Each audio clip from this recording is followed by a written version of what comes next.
Manchester Mayor Ted Gatsis on the ice right now and honoring some folks as we celebrate the ceremonial puck drop here in the face-off circle in the Utica end of the ice. Chris Ryan standing by down below. And Chris, your thoughts just prior to game 2? Yeah, obviously, the big thing that we're looking at here tonight is the fact that Jeff Schultz is not in the lineup. Kevin Rain is in the lineup. He will be playing alongside Derek Forbort tonight, with Kevin Gravel being slotted in with Colin Miller. So that's the big change tonight. And what Rain brings to the lineup, he's a big hitter. He brings a very well-rounded game. He can obviously play up in the offensive zone well, as we've seen him play forward this year. He's good for a couple big hits a night. And that's the big thing to watch for here in game number 2, the variable. And for both these teams, it's a crucial game. Utica wants to go home with at least one here in Manchester. The Monarchs know that the series can change when you shift to another building, like we saw in the Portland series. So the Monarchs need to make sure they take care of home ice. J.F. Berube defending the goal, off to our left, off to our right, Jacob Markstrom, and we are underway in game 2. Loverty plays the puck. Ahead right side to Wheel along the right wing wall to O'Neill in front. His shot deflected in front by Biega, and it goes out of play, and we get a stoppage. We played 13 seconds of the opening period. Faceoff will come in the Utica zone. Utica, as we mentioned, the top affiliate of the Vancouver Canucks. The Manchester Monarchs, the number 1 affiliate of the Los Angeles Kings. Last game, Ken, it took Wheel, O'Neill, and Mercer a while to get going. Wheel told me it was some nervous energy on their part, but they found some things in the Utica defensive zone which allowed them to have success, and obviously success they had with Jordan Wheel, 2 assists, including the game winner on the pass to Mercer in overtime, as we have a stoppage in play here, an issue with the clock. But Wheel thinks they found some things in the Utica zone that will allow them to free up space. They didn't have a lot of time and space in that first period. Land away in the Utica end of the ice. Dragging it down is Loverty in his own zone. Loverty has it. Plays it neutral zone to Mersch. Drops it off for Wheel. Wheel to Mersch over the line right side. Backhander and a save by Markstrom, and he hangs on. Smart play to get the puck to the net there in that instance, get another offensive zone faceoff. We saw it last night. Utica is fired up in front of that net. They don't want to give the Monarchs any territory in front of their netminder Markstrom to do a good job of protecting him. I thought last night Utica did a very good job in their own end, particularly given the amount of time they spent in their zone in the second, third periods, as well as overtime. So I thought they did a solid job in front of their netminder Markstrom. Markstrom very good last night. One of the keys, as Nick Dowd mentioned, Monarchs want to get more bodies in front. They thought they could have done a better job with that, and that as well is the reason that Utica's trying to push back on it. Shore taking the draw with Alex Friesen. Won by Friesen, played along the near side wall, kept in by Zach O'Brien along the right wing boards for the Monarchs in the Utica end of the ice. Now played ahead into the neutral zone, swept in behind the net by the Utica Comets. Monarchs have it in their own zone. Now it's kept in at the line. Long drive goes off the end wall. Puck loose along the left wing boards.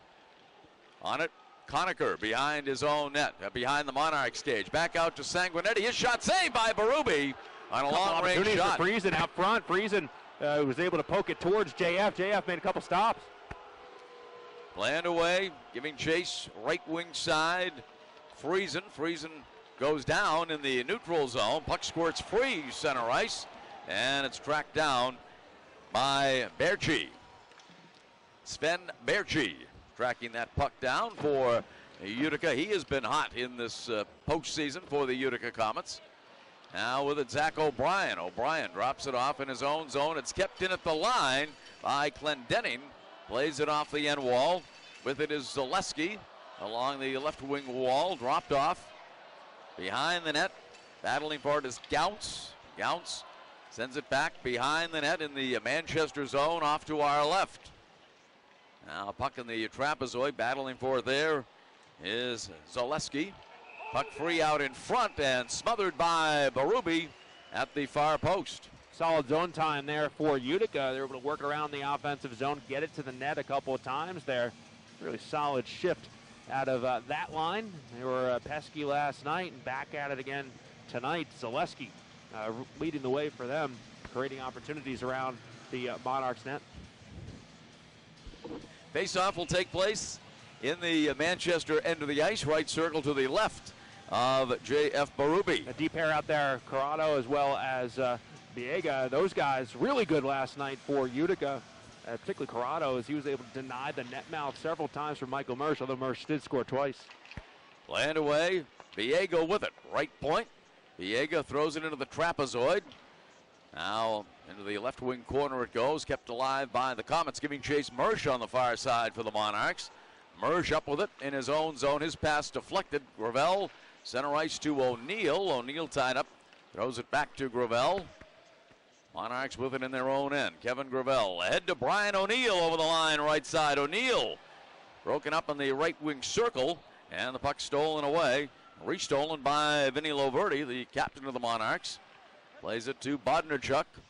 Bodnarchuk shovels it ahead and recovered by Loverty. Now Mersch in the neutral zone with it. Mersch, wing-to-wing pass. O'Neill collects along the right wing wall, bumped along the wall by Peter Anderson. Now battling Mersch in the corner. Wheel keeping it alive along the right wing wall. Now skated away by O'Reilly of Utica. Cal O'Reilly with it. Sends it right wing side. Shot saved by Berube. JF making the save on the shot from the right wing circle. And now the Monarchs are called offside at the Utica line. Fans obviously don't agree with that assessment, but faceoff will come in the neutral zone. And Michael Mersch, not quite sure about that one either as he comes off the ice. Mersch, of course, has led the way for the Monarchs. That line has been tremendous all world, really, for the Manchester Monarchs. And we'll put Vandergood, Dowd, and Backman out there as Auger, Bissonnette, and Crescenzi got on initially. But Mike Stothers wants to go with this matchup instead. Dowder, perhaps the most underrated of the Manchester Monarchs. Such good work along the wall and in the faceoff circles we saw right there at the winning it back. Now Colin Miller rattles it around the wall on the far side. Puck is loose. Utica comes up with it. Knocked away in the neutral zone by Gravel. Monarchs get it right back. John Backman's long drive steered away by the pad. Now a shot from the right wing corner by Dowd. And Backstrom makes the stop. I should say Markstrom makes the stop in the blue paint and covers it up. A smart play. Put it out in front of the net from the right wing corner. Netminder's definitely not expecting that, and nearly some fortuitous luck for Nick Dowd in that instance. As now Bissonnette, Auger, and Crescenzi will get their first shift of the night. As mentioned before, Miller is playing with Gravel. Gravel has really been another one of the real underrated performers for the Manchester Monarchs here in this postseason, as he has played every single game for the Monarchs, and tonight playing alongside Colin Miller. Face-off right circle to the left of goaltender Jacob Markstrom. Crescenzi on the draw with Will Acton of the Utica Comets. Off the face-off, Rain with it. His drive is deflected off the far wall, kept in by Forbert for a shot that's blocked. Now DeFazio with it. Sends it all the way down into the Monarchs end of the ice. Berube plays it behind the net to Paul Bissonnette. Biss playing on the fourth line, although Coach Stothers does not like to label the lines. And certainly Biss has been a wonderful addition to the Monarchs roster this year. Backhander in front, saved by Berube. Another shot saved by Berube. This time, Utica's got about as many quality scoring opportunities here in this first nearly 5 minutes of the game they got last night as they are getting the puck to the net. Now big hit by Auger on Acton. Kempe battling for the puck with Biega. Kempe thrown down. Up with it is Acton. Kept alive momentarily by Auger, but Acton recovers in the neutral zone. Flips it into the Monarchs end. On it is Colin Miller. Miller drops it off for Gravel. He retreats, slides it across ice to Colin Miller. Miller plays it ahead to Shore off his stick, cleared away by Anderson into the Monarchs end. Berube will leave the puck behind the net for Colin Miller. Ahead to Kempe. Adrian Kempe has had some big postseason goals for the Manchester Monarchs. Now Kempe ahead to Shore. Shore with it. Plays it cross ice to Zach O'Brien. O'Brien has it poked away in the slot. O'Brien keeps it alive, however. This may sound strange, Ken, but I thought this was the best line of the night for the Manchester Monarchs in Game 1. Shore, Kempe, and O'Brien, they had really good zone time. Shore got primary assist in the Monarchs' second goal. That was the only scoring out of that group, but I thought they were great in Game 1. Now Kempe plays it deep in the Utica zone. Monarchs change up on the fly as the Comets break it out of their own end. Biega with it, trying to get away in the forechecking of Brian O'Neill. Plays it far side. Puck sent deep in the Monarch zone, knocked down by Forbert.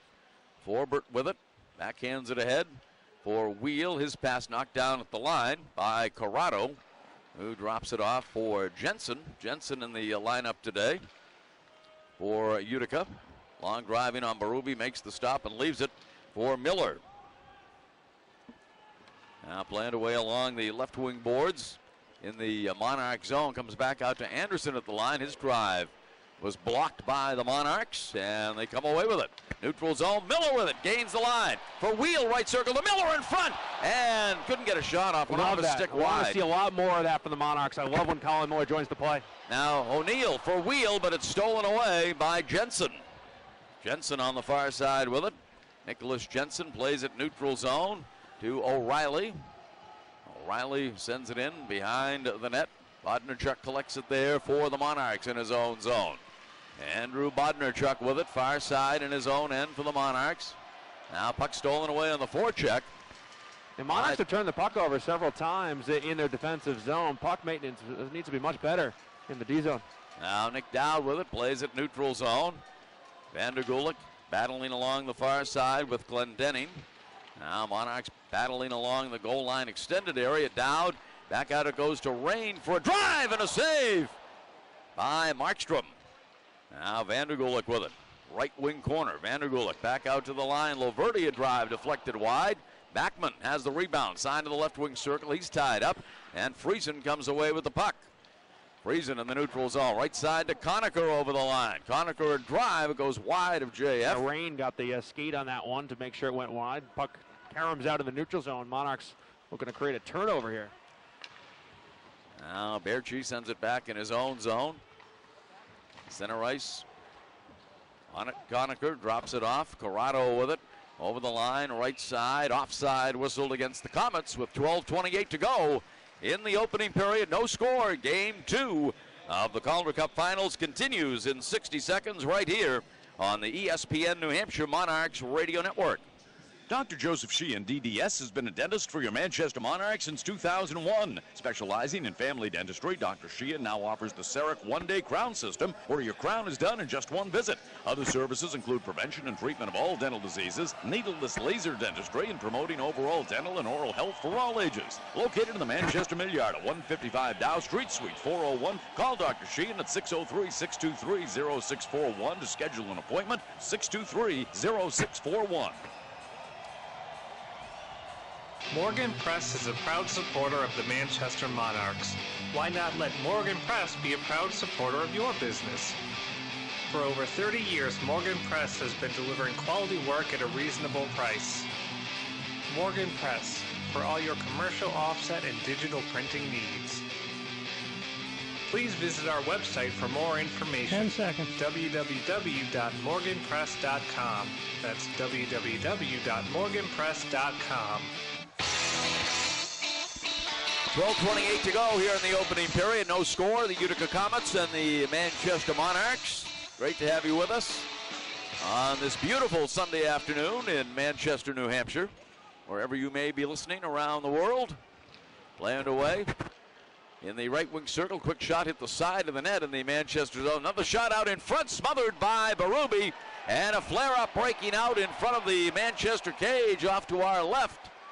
Yeah, a lot of contact made with JF after the save there as Utica converging around the Monarchs net. Monarchs need to do a better job of establishing a perimeter around JF Berube. So far on this game, Utica's been able to get the puck to the net much more consistently here in the first 7 minutes and 45 seconds. They have really, as I mentioned before, the entire game one. There were not a lot of scoring opportunities, perhaps a handful of scoring opportunities throughout the night for Utica. They did score twice, but one of those goals came from just inside the blue line. Really just a handful of high-quality scoring opportunities last night for the Utica Comets, and so far tonight they have been able to really establish themselves in the Monarch zone. Face-off right circle to the left of JF Berube, who was named an All-Star at midseason. Off the face-off, Puck loose along the wall. Monarchs come away with the puck. Zach O'Brien with it. Plays it ahead to Nick Shore in the neutral zone. Shore's pass deflected off the right wing wall. Zach O'Brien with it, but offside whistled against the Monarchs. I didn't see that. And we'll face it off. Shore is the first guy in the zone. He deflected, and then he flipped the puck over to that right wing side. They're going to face it off all the way down into the Monarchs' end of the ice. And I'm not certain. It was not an offside call, as I originally stated. Face off left wing circle to the right of J.F. Berube. Zaleski taking the draw for Utica. Now Miller has it for Gravel. Plays it far side to Auger. Auger's pass goes all the way down into the Utica end of the ice. Sanguinetti with it behind his own net. He drops it off for Zaleski. Now in the neutral zone, Utica with it over the line. Poked away by Gravel. Yeah, really good stick. He got turned around in that play and was able to keep the stick active and get the puck to the wall. Knocked it away from Virtanen. Now in the trapezoid, Zaleski has it now in the right wing corner. Drops it off. Now left side, Anderson shot through a screen is deflected over the net. Up with it, Zach O'Brien in the neutral zone. O'Brien drops it off for Nick Shore. Shore over the line. Shore a drive, and it's steered away by Markstrom. Zaleski on it far side, drops it back in his own end for Sanguinetti. Tied up by Shore. They both go down along the left wing boards. Sanguinetti, however, comes away with the puck. Now it's restolen by Shore to Mersch, goes off his skate. Puck loose near side in the right wing corner. Now Anderson with it behind his own net, sends it far side to Sanguinetti. Sanguinetti's pass gathered in by Loverty. Plays it behind his own net for Andrew Bodnarchuk. Bods with it. Sends it neutral zone to O'Neill now with it wheel over the line to Mersch right side. Mersch with a pair last night, including the game winner. Now puck loose along the right wing wall in the Utica zone. Dug out by Jensen. He drops it off. And the puck sent deep into the Manchester end of the ice, tracked down by Loverty. Sends it far side, kept in by the Comets. No score in this one, 10:20 to go in the opening period. No penalties so far in this one, similar to last night. O'Reilly's passing the slot, backhander save by Berube. Yeah, through that right pad, made a good stop, took away the lower portion of the net. Read the play well. JF has been really sharp in the first 10 minutes of this one. He's seen 7 shots, and he's turned aside probably 3 or 4 point-blank opportunities. Now Berchi with it. His shot goes wide to the blocker side of JF. Now Dowd digs it out to Vandergulik. Monarchs with it in the neutral zone. Backman. His pass knocked down by Sanguinetti. Monarchs battling in the Utica zone. Up with it is Friesen. Friesen chips it into the neutral zone. Now off the stick of Conacher. Puck loose in the slot. Shot by Conacher goes wide of Berube. Dowd comes away with it. Stolen by Friesen on the forecheck. Friesen drops it off for Conacher. Back out to the line to Biega, but that was offside as Biega took the puck in the neutral zone. And now Rain battling in front with Conacher. And the line's both gone off. Conacher's a feisty player. And he got under the skin of several Monarchs guys. It looked like from the motion that both Conacher and Rain are headed off for 2. And it'll be 4-on-4 action. 9:26 to go in the opening period. No score. Monarchs and the Comets will take a 60-second break on the ESPN New Hampshire Monarchs Radio Network. And here is your lobster frittata. It's topped with a Oh, yeah! Oh, my gosh. Really? I'm so sorry. Really. He's not usually like this, but with Verizon XLTE, Yes. he can stream his hockey on the go. Right. So when updates and highlights come in, well, sometimes he can't help. Yes! He just really loves his hockey. With double the 4G LTE bandwidth in cities nationwide, Verizon XLTE turns anytime into hockey time. Coverage not available everywhere. See VerizonWireless.com for details. Manchester Subaru is New England's largest volume Subaru dealer. Come check out the all-new Subaru 2015 Outback, starting at $269 per month. Don't forget about the family favorite vehicle, the Forester, getting 32 highway miles per gallon. If pricing is your goal, Manchester Subaru will never put you in the penalty box. Call them today at 888-223-7455 or visit them on the web at manchestersubaru.com. Test drive a Subaru and receive 2 tickets to any Manchester Monarchs home game. Faceoff will come just outside the Monarchs line with Rain and Conacher in their respective penalty boxes.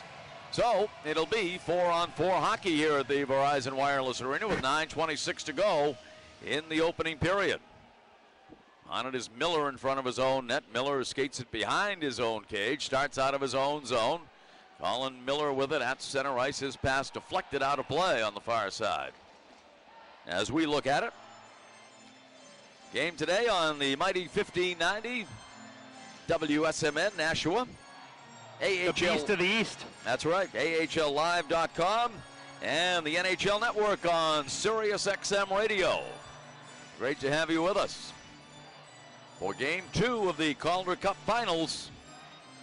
Jordan Wheel on the draw with Will Acton just outside the Utica line. 9:14 to go in period number 1. Off the draw, puck is loose. Now Wheel plays it back to Forbert. Forbert drops it off for Colin Miller. Miller chips it ahead into the left wing corner. Biega swings it around behind his own cage. Corrado tied up by O'Neill in the corner, but gets it away to Shinkaruk. Great forecheck by Wheel and O'Neill. The puck ends up trickling out to the neutral zone. Both those guys really aggressive, taking the body. Great puck pursuit. Penalty coming up here with 8:49 to go. It's going to be a holding call coming up. There was no hold anywhere out there that I saw. It's going to go against Utica, so we'll take that. Well, the door opened, but now it's closed. Now it's O'Neill. There's nothing. O'Neill is just fighting along the wall. He had his stick down on the ice. And obviously the crowd here at the Verizon Wireless Arena in agreement with your assessment of the situation, Chris Ryan, because the booze rained down when O'Neill clear as day. I mean, it's right across from me here in the half moon, talking about Wheel and O'Neill and the back check and the puck pursuit. Both of those guys well positioned down low, fighting for the loose puck, and both of them had both hands on the stick, and those are the only two Monarchs I was watching in that instance, and Utica had the puck, so I was stunned by the call. Utica on the power play in this scoreless game. 4-on-3 hockey. Lots of skating room out there right now. Playing away in the Manchester zone. Up with the puck, the Monarchs. Nick Shore. Center ice. Shore gains the line. His drive is deflected onto the netting, and we'll get a face-off in the Utica zone. Shore has been awesome in these first two games. He has been all over the place. The offensive creativity, the little touch passes, the backhand passes, the use of time and space and playing the game at his pace has all been back. And we talked about for the first two rounds, Shore was good, but he wasn't the incredible player that he was before. And obviously Brian O'Neill ended up being the league MVP, but if Shoresy had been here all year, he was certainly on pace to even eclipse where O'Neill was at. Now Bondarchuk fires it. The length of the ice into the Utica end of the... If I take any awkward pauses, Ken, it's usually because the puck is headed towards my head. Cal O'Reilly with it in the neutral zone. 4-on-3 power play here for the Utica Comets. Now O'Reilly sends it left side to Berchi. Berchi pass in the slot, broken up by Bondarchuk. Yeah, Ken, that was an incredible play. So underrated what Bods does on a game-in, game-out basis. His positioning, his ability to take away time and space, recover, active stick. He's amazing. Sanguinetti has it, plays it right side. Now play down low to Berchi, back to Sanguinetti. Has a blast fanned on. As fanning on the shot was Grenier. Now Grenier gets it back, drops it off in the right wing circle to Berchi. Conacher and Rain are coming out here in 3 seconds. Now Sanguinetti has it, top of the left circle. He fans on it. Monarchs with it. Loverty with the puck in the neutral zone. Loverty throws it off the end wall. Smart play with Dowd coming off the bench. Now puck knocked away by Vandergulik in the Utica end of the ice. Vandergulik along the right wing wall. Shovels it into the trapezoid. Dowd giving chase. Now Conacher has it behind his own net. 15 seconds remaining on the penalty to Brian O'Neill. 7 minutes to go in a scoreless opening period. Conacher drops it off in the neutral zone, collected by Biega. He plays it far side to Anderson. Anderson starting out of his own zone. Penalty kill was so good for the Monarchs in game one. It's off to a great start here tonight. And there's a quick shot taken by Gaunce, saved by Berube. Puck loose in the trapezoid. Gaunce gets it back, plays it right wing side. Biega with it in the slot. His drive went wide of Berube. Rebound O'Neill ahead to Wheel. Shot fake by Biega, selling the play there. Now with it, Mersch in the neutral zone. Mersch plays it in behind the net, but we get a stoppage in play here, and Conacher was just leveled by O'Neill. Conacher was leveled in the right wing Monarchs corner area. A penalty on the rush where the Monarchs were leaving their zone. They thought that Wheel got slashed. Didn't see what happened in the offensive zone. Is waiting to see if there was going to be any sort of reaction from the officials or if anything was going to be called on what took place with Wheel. But the only penalty there is going to be on O'Neill. As I mentioned, Conacher, as you mentioned before in game one, that Conacher doesn't have a reputation as a guy who, is engaged in a lot of these extracurricular activities, but he's gotten on the Monarchs' skin several times and has either gotten the Monarchs to initiate or retaliate as a result of things he's been doing. So it's a cross-checking penalty on Brian O'Neill at the 13:35 mark of period number one. Face-off left circle to the right of Berube. The Monarchs have to go on the Terminix penalty kill again here in the opening period. Off the draw, Forbert with it behind the net. Puck squirts out. Now Miller wraps it around the wall on the near side, kept in by Conacher. Conacher back out to Sanguinetti. Sanguinetti plays it right side. Now center point, Sanguinetti gets it back. Drops it off in the left wing corner, cleared by the Monarchs. Into the Utica zone, Sanguinetti on it. 6 minutes to go in the opening period, no score. With it now, Berchi in the neutral zone. Berchi drops it back for Sanguinetti. Now to Conacher, broken up by Loverty. Couldn't clear, however. Up with it now is Bodnarchuk. And Bods tries to clear, swatted down by Sanguinetti. Stolen now by Loverty and cleared the length of the ice. Played behind the net by Markstrom. And the upcoming is going to be on Utica. As Markstrom touches up. So we will have 4-on-4 hockey for the next minute 10 with 5:34 to go in this opening period. Grenier miffed as he heads off for a high stick. Yep. Grenier to the box at the 14:26 mark of the period. 8 shots for the Comets, 6 for the Monarchs. Comets have had the better scoring chances in this opening period. Jordan Wheel will take the draw, left wing circle with Alex Friesen. Off to the right of Jacob Markstrom. Now puck comes back to Forbert. Forbert for O'Brien. He plays it back to Gravel just inside the line. Gravel right side to Forbert. Forbert, his shot hit the side of the net. Now O'Brien with it. Drops it off for Forbert. Forbert to Wheel. Wheel, cross ice to Forbert. What a magical pass by Wheel that was. Beautiful backhand. Monarchs just cycling all around the zone, including the D-men in the play. Now Gravel with it. Gravel in the left wing corners. He dips down low floorboard before that. Love what Monarchs are doing right here. Now up with it. Utica. Corrado plays it ahead. And the puck taken by Gravel in the neutral zone.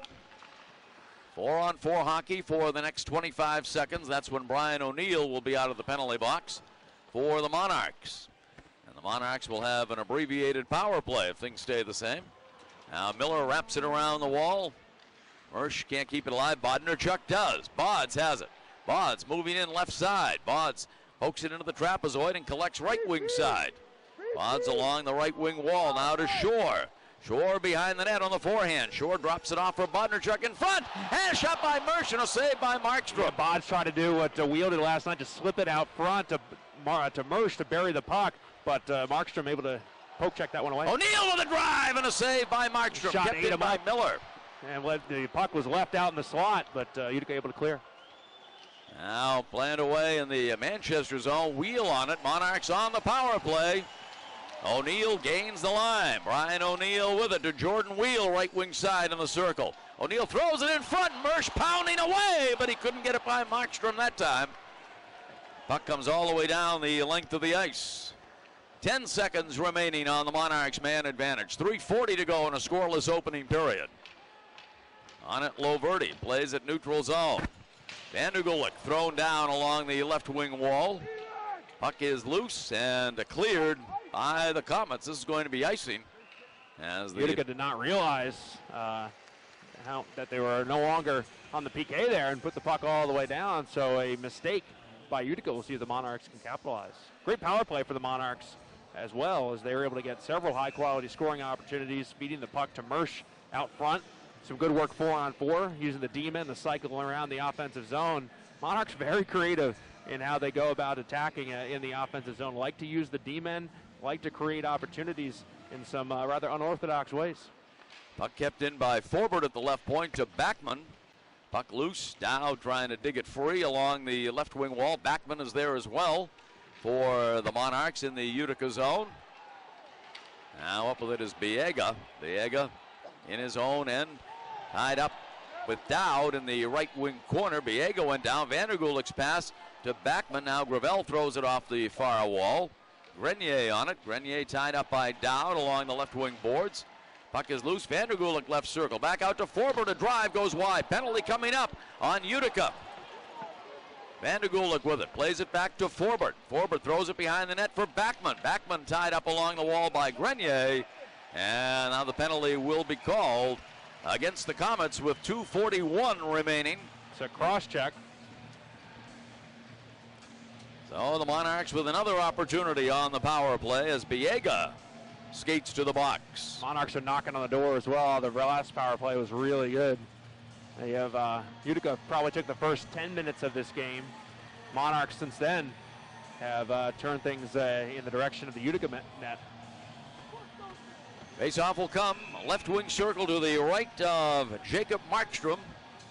He has been the story of this postseason for the Utica Comets. He's been outstanding. Shore will take the face-off. But you can't stop what you can't see. And that's the Monarchs' focus here tonight. Shore will take the face-off with O'Reilly. Up front with Mersch and O'Neill, Wheel and Miller on the points for the Monarchs. O'Neill has it left circle for a drive that is deflected into the right wing corner. Didn't see that one, didn't move at all, but the puck ended up going, as you mentioned, wide of the net.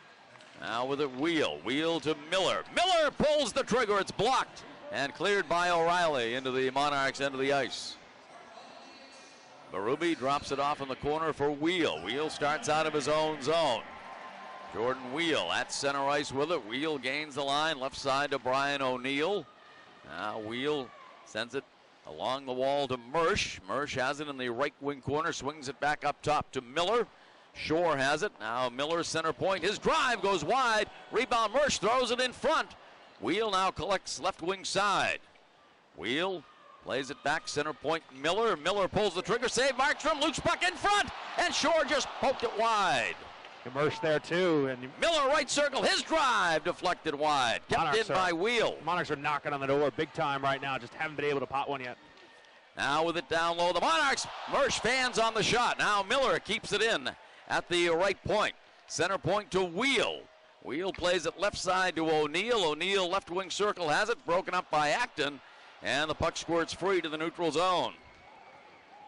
Miller on it at his own line with 38 seconds remaining on the man advantage for the Monarchs. Here comes Backman, right wing circle. His shot blocked. Now puck is loose along the wall. Huskins plays it ahead to Friesen, knocked down in the neutral zone by Loverty. On it, Huskins in front of his own bench. Now it's Bodnerchuk with it. Bod's in the neutral zone. Bod's to Dowd over the line. Dowd right side. Backman throws it in front. Score! O'Brien! Backman setting up. Zach O'Brien on the doorstep. Power play goal, and the Monarchs lead it 1-0. The Monarchs tally on the power play. I think it's going to be Obi who gets this one. He had the stick down out front, and I think he may have been able to redirect that puck home off the feed. It definitely changed direction. It went up high on netminder Markstrom, who did not move. Getting back to what we were talking about before, you can't stop what you can't see. And in that instance, the redirect, Markstrom frozen solid, and the puck ends up going over top of him.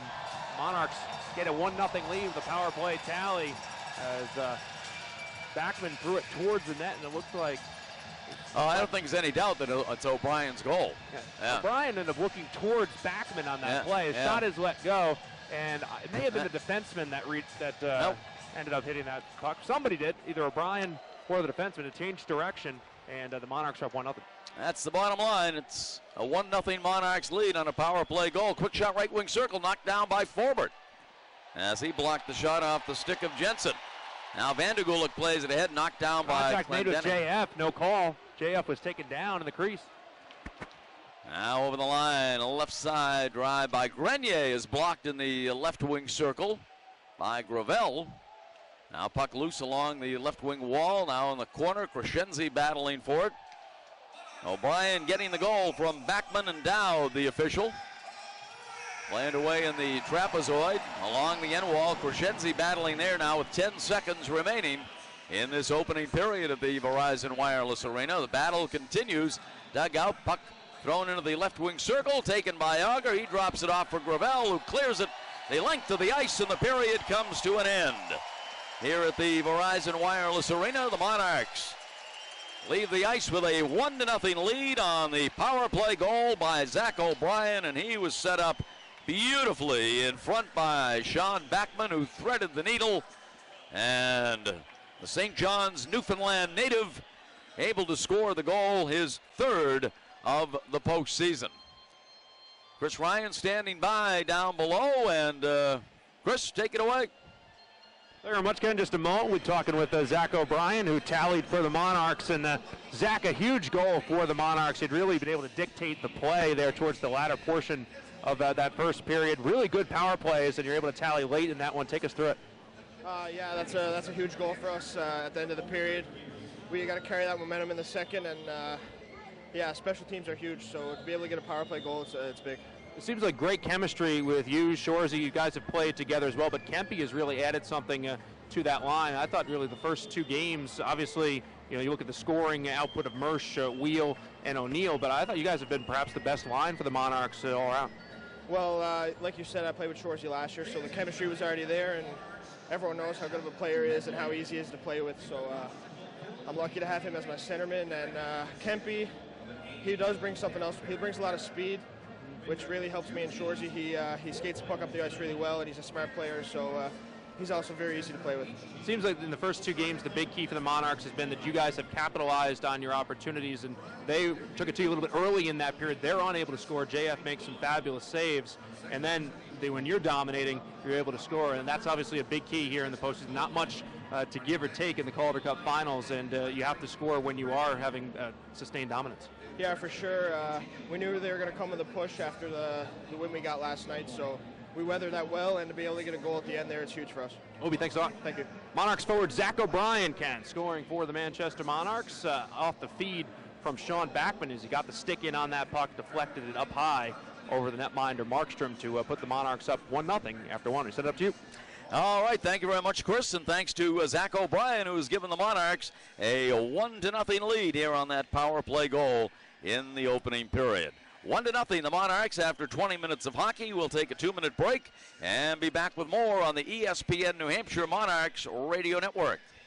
Last year, Bud Light filled the town with people.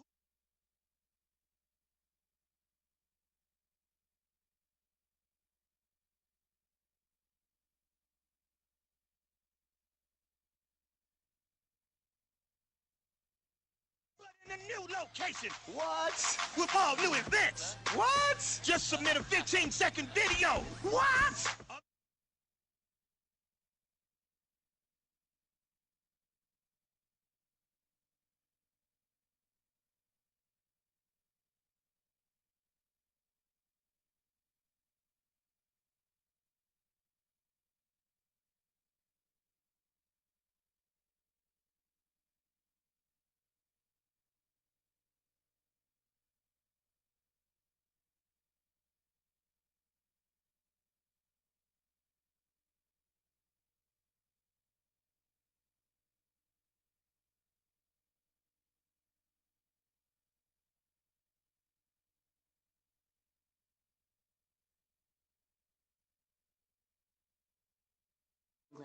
Imagine doctors armed with the latest technology Everything okay and back there, treatment Tim? options. Certainly and working is. with All you as right. a partner in all your treatment decisions. Learn more about Dartmouth-Hitchcock's Norris Cotton Cancer Center at cancer.dartmouth.edu. Dartmouth-Hitchcock. Imagine. Morgan Press is a proud supporter of the Manchester Monarchs.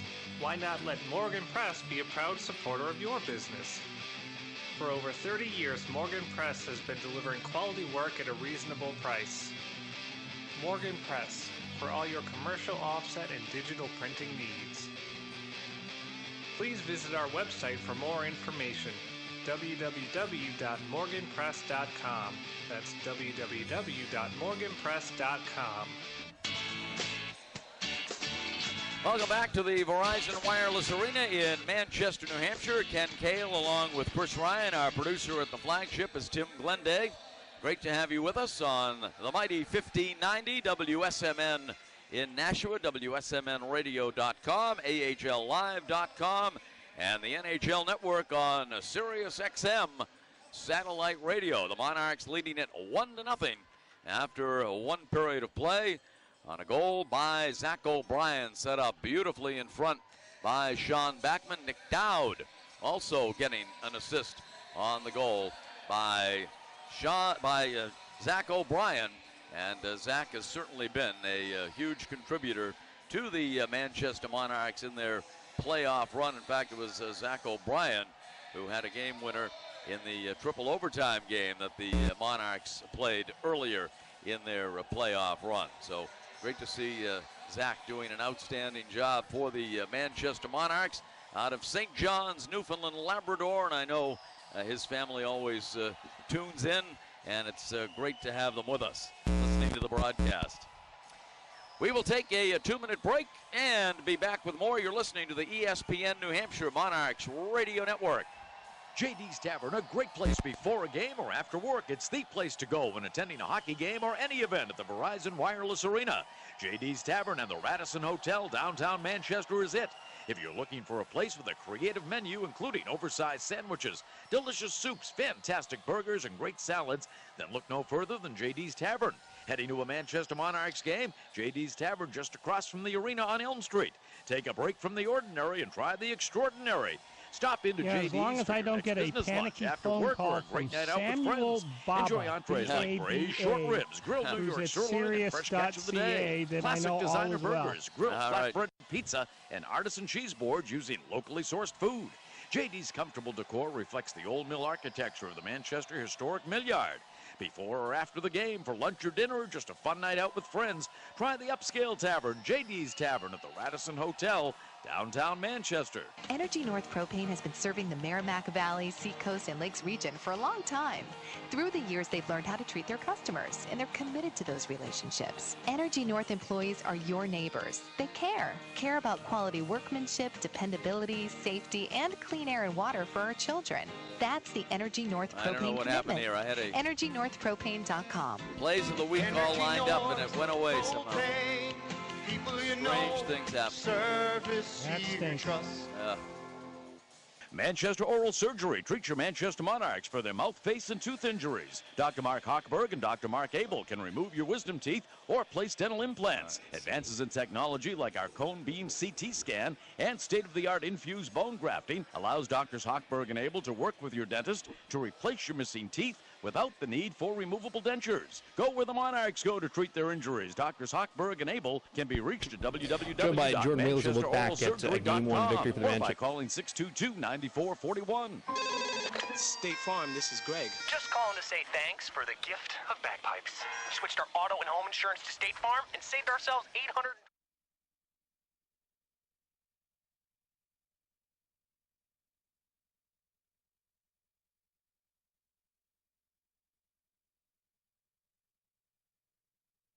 Seconds. Average household savings based on 2012 National Survey of new policyholders who reported savings by switching to State Farm. Monarchs on top by a score of 1-0 as we are between periods 1 and 2 at the Verizon Wireless Arena. Earlier today, Chris Ryan had a chance to talk with Monarchs forward Jordan Wheel. Joined by Jordan Wheel as we look back at a Game 1 victory for the Manchester Monarchs in overtime, 3-2 over the Utica Comets. And one of the big questions going into this series was what exactly were the Monarchs to be facing in Utica? You guys saw some video, heard some scouting reports on them, but seeing them on the ice for the first time and how you guys matched up, what were your big takeaways from Game 1 in that regard? They're a good team. They're first place in the other conference, and they play like it. They're a good, hard-working team, and it's going to be a tough series. I think we picked up a couple things here and there that are similar to teams we've played in the playoffs so far, and we're just going to work out and see how we can exploit those. It seemed like your line kind of grew throughout the course of the game. Early on, they were taking away your time and space, but as the game moved along, third period, overtime, you were able to find some things against them. Yeah, it was kind of one of those games at the beginning, maybe a little nervous tension. The crowd was roaring, and it was just one of those things where the pucks were just bouncing on guys a little bit, and I think everyone calmed down and settled in about 10 minutes into the first and started playing our game. When we do that, we have a lot of success. It seems like third, also overtime, that you kind of wanted to impose your will on the game as well, skating the puck, creating opportunities for your teammates. And we saw that obviously on the final tally that ended things with Michael Mersch getting his second of the night. Are there times in the game where you're like, okay, I need to make something happen here for my team? I try to think like that all the time because when I'm playing my best, I'm working hard and creating chances for everybody on the ice. And I think when you got Oni and Mershi that are making plays and get me the puck in the middle, it just makes everything so much easier. They're playing phenomenal on the walls, and when your wingers are playing good, it makes the centerman's life really easy. The big question about Michael Mersch at first was, was he going to play? I think we all kind of knew that he was. And then, okay, well, what's he going to be able to do once he is out there? And it seemed like he was up for the battle in front of the net. He gets 2 goals, and everything is back to where it was before, which is obviously a huge, huge positive for this team. Yeah, he's a beast in front of the net, and you just got to keep going there because that's where a lot of pucks go. And when Oni and myself and all our D get the puck to the net really well, so if he can stay around and hang around there, then pucks are going to find him, and they have been, and hopefully we can keep working hard and keep creating chances for him. And the other positive, too, is this team has faced great netminders before. Matt Murray had the same MO coming in as obviously Markstrom has coming into this series, but he certainly seems to live up to the billing. And very good netminder, but obviously you also saw that you can have success against just about any netminder when you guys are playing your game. Yeah, he's a very good goalie, but you know what? It's tough for any goalie in the world to stop pucks when there's guys flying around the net and guys are in his way, and we're crashing and banging in front. And he made some great saves, but we just got to keep peppering him and keep getting on him because we're a hard-working team, and if we can create as many chances as we can, then there's going to be more opportunity for stuff to go in. Final thing, for guys like me and Stutz and who watch you all the time, we already know who Jordan Wheel is, but there's always been the feeling that perhaps you don't have the size or so forth. Do you think that this postseason, the way that you have played, is going to finally end all of that, or do you expect that that's going to be something that's always going to be something that you're going to have to fight through? I don't really think about that too much because when you start thinking about stuff like that, it'll drive you crazy. But I think it's just about having fun. We had an awesome group of guys here, and this is an awesome game we play. And if you can just enjoy it and take every day as it is, you're gonna make the most of it and look back at the end of your career and know that you really enjoyed it. Wheeler, thanks. All right, thank you. Thanks. Jordan Wheel with Chris Ryan before today's game number 2 of the Calder Cup Finals between the Manchester Monarchs and the Utica Comets here at the Verizon Wireless Arena. And again, terrific to have you with us wherever you may be listening. And thanks for all the tweets that I'm receiving at Ken Monarchs. Much appreciated. Wish I could respond to all of them, but they're coming in fast and furious. So thank you very much as you tune in today on the mighty 1590 WSMN in Nashua, WSMNradio.com, AHLlive.com, which is free of charge throughout the Calder Cup Finals, and the NHL Network on Sirius XM Radio. Great to have you there as well. Monarchs on top in this one, 1-0.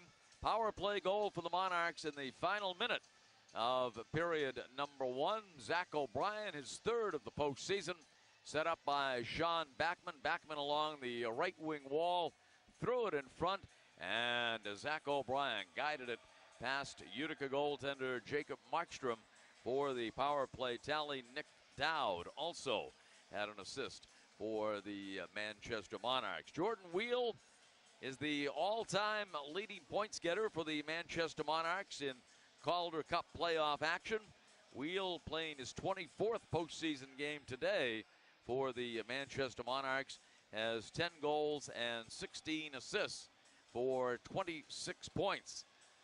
Bud Holloway is next on the list. Holloway with 23 games in his Monarchs career in the postseason, 11 goals and 14 assists for 25 points. Michael Mersch quickly moving up the ladder. What a postseason Michael Mersch has had. Mersch with 13 goals and 9 assists in the postseason for 22 points. And Justin Azevedo, former Monarch, with 21. Brian O'Neill also with 21 points on the all-time Monarchs postseason point list. Monarchs 1 for 2 with the man advantage in that opening period, and that was the power play tally by Zach O'Brien. Utica 0 for 2, so the Monarchs perfect so far today on the Terminix penalty kill. Comets, by the way, are 7-0 during this postseason following a loss, while the Monarchs are 8-0 at home. So something has to give today here at the Verizon Wireless Arena. Monarchs Radio Network presented by Manchester Boston Regional Airport. This series will resume on Wednesday night. That game will be in Utica at 7 o'clock. 6:45 for our broadcast locally on AM 1590, WSMN, WSMNradio.com, and AHL Live. Games in Utica scheduled for Wednesday, Friday, and Saturday if necessary. And should the series extend to 6 games, the Monarchs would be back here on June 16th for game number 6 and June 17th for game number 7. But we will concern ourselves with the game at hand right now, and the Monarchs leading by a score of 1-0 after 1 period of play here at the Verizon Wireless Arena. We will take a 60-second break and be back with second period action right here on the ESPN New Hampshire Monarchs Radio Network. How would you like to live in the historic Opera Block? Downtown Manchester living at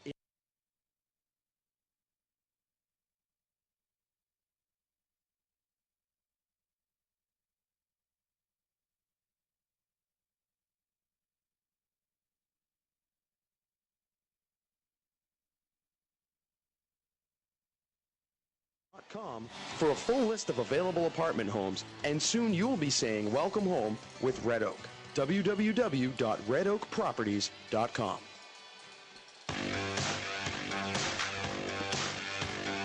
We are getting set for second period action. The Manchester Monarchs and the Utica Comets here on this early Sunday evening. As we approach 6 o'clock, you're listening to Monarchs hockey on the mighty 1590 WSMN in Nashua. Chris Ryan is standing by between the benches. And Chris, what do you look for in period number 2? I think obviously Utica is going to come out and push here a little bit. They had a great start to the game, but after that first 10 minutes of the contest, the Monarchs were able to take over, and they were able to get some good sustained zone time to help a couple of power plays. I thought the specialty teams were great for the Monarchs in that first period of play. That's not been the case always throughout this postseason, but the PK and the power play both really in top form for the Manchester Monarchs in that first period of play. Also in top form, J.F. Berube, 8 saves for him in that first period of play. Probably 5-6 of those from point-blank range. So J.F. They really did a great job of backstopping the Manchester Monarchs in Game 2. I thought in Game 1, too, he made 3 really big saves where the Monarchs needed him to in that game that were against the play. He had 2-on-1 opportunities, other odd man rushes as well in that game, and he was really good in those instances. We tend to focus a lot of times on the negative here and there, and there's obviously no margin for error for a netminder when it comes to making mistakes. If a guy turns the puck over in the neutral zone on a shift, it usually goes unnoticed. If the player lacks focus and attention in the net, it goes very noticed. Second period just underway. Face-off is won by the Comets. Played ahead into the neutral zone. On it, Mersch at center ice. Mersch slowed down as he tried to cross the line. And up with the puck, Shinkarik. Shinkarik played ahead into the neutral zone. Now Mersch collects in his own end for the Monarchs. Sends it behind the net. On the far side, Monarchs with it. Bodnarchuk has it. Plays it center ice to Mersch. Now knocked down.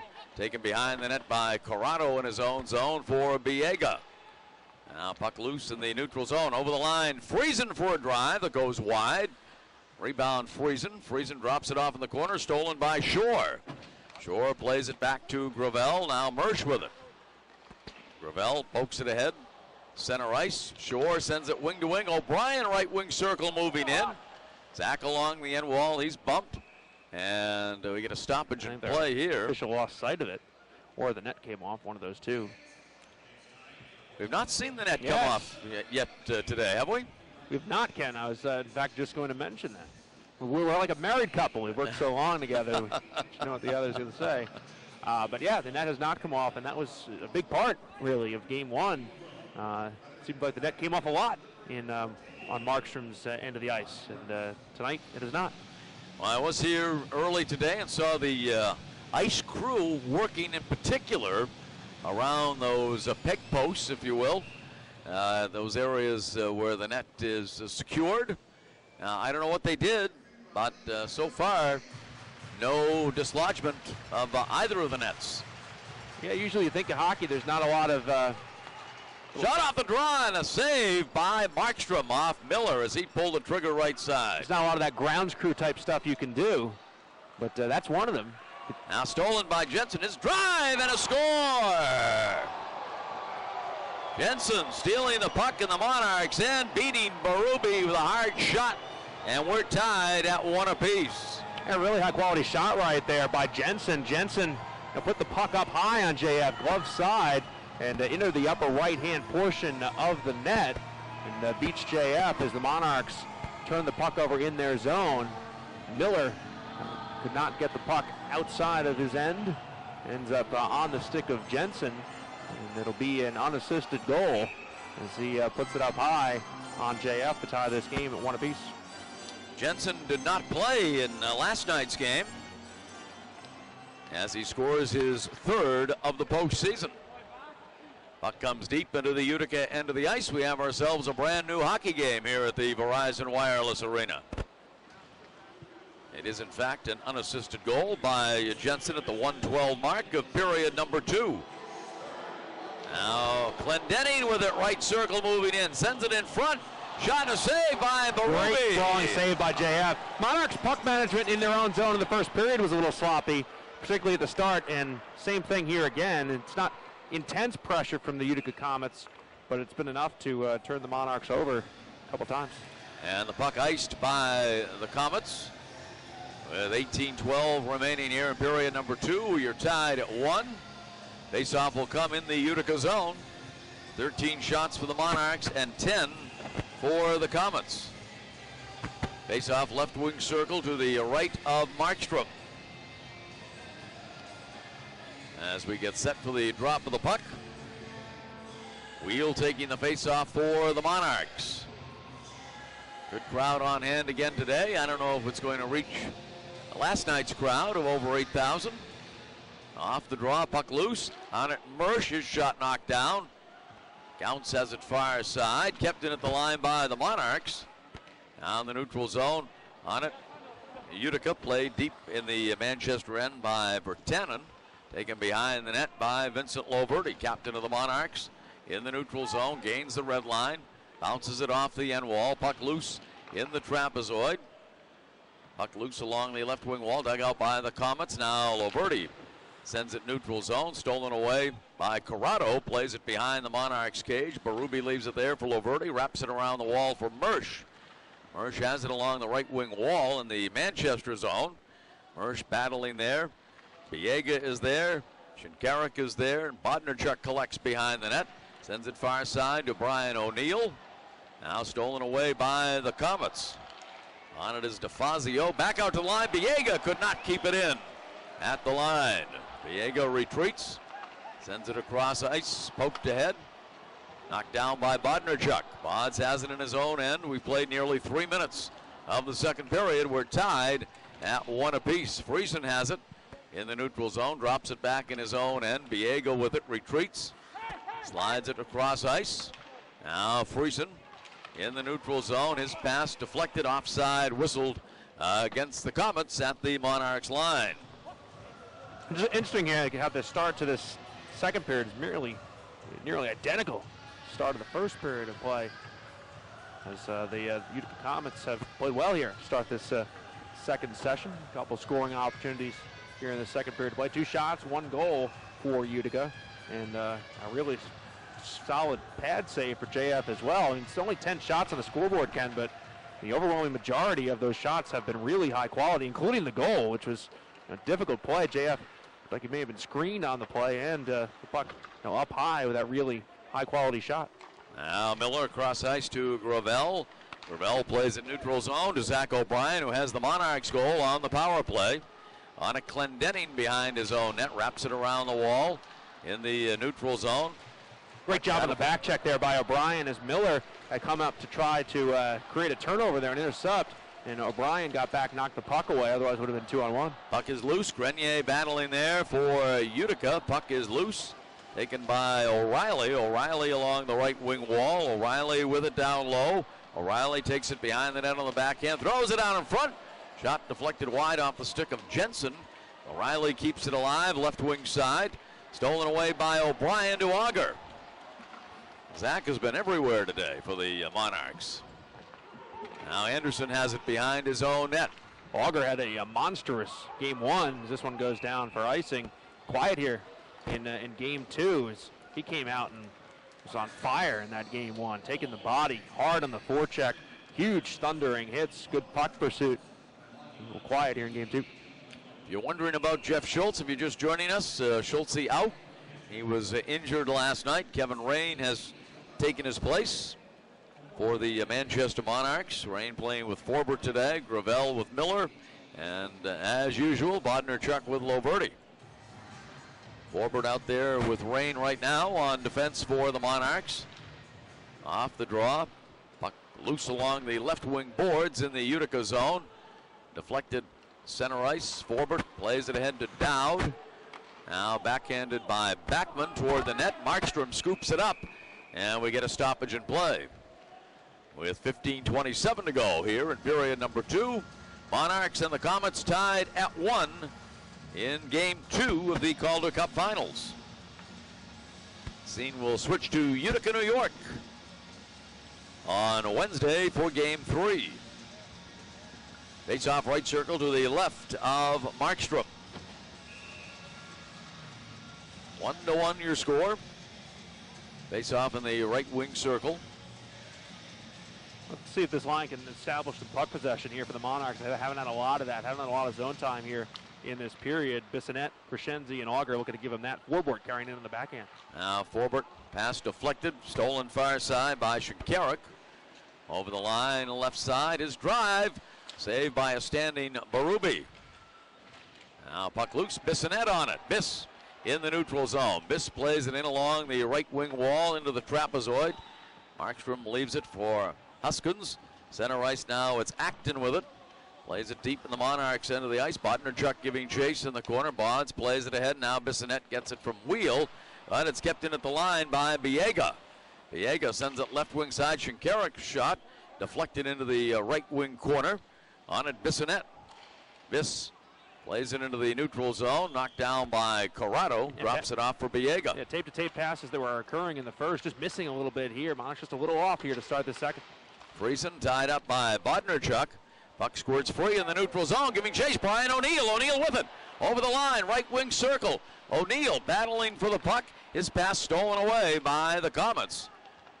Utica with it. Pass deflected into the neutral zone. Good puck pursuit there by Mersch. See if he can win the battle on the wall. No, Utica able to pry it out and try to build an attack. Monarchs looking to forecheck. Now Loverty sends it neutral zone. Jordan Wheel with it. Wheel shifting over the line right side. Wheel's drive steered away by Markstrom. Conacher battling with Mersch. Gravel comes up with a puck in the neutral zone. Slides it across to Miller. Now Gravel has it in his own end. to Colin Miller. Gravel pokes it back in his own zone.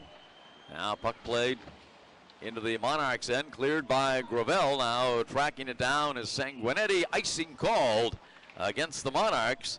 And we'll face it off in the Manchester zone with 13:38 to go in the middle period. 1-1 your score. Zach O'Brien scoring the goal on the power play for the Monarchs. A goal off a turnover early this period by Nicholas Jensen of the Utica Comets. His third of the postseason. For Zach, it was his third of the postseason as well.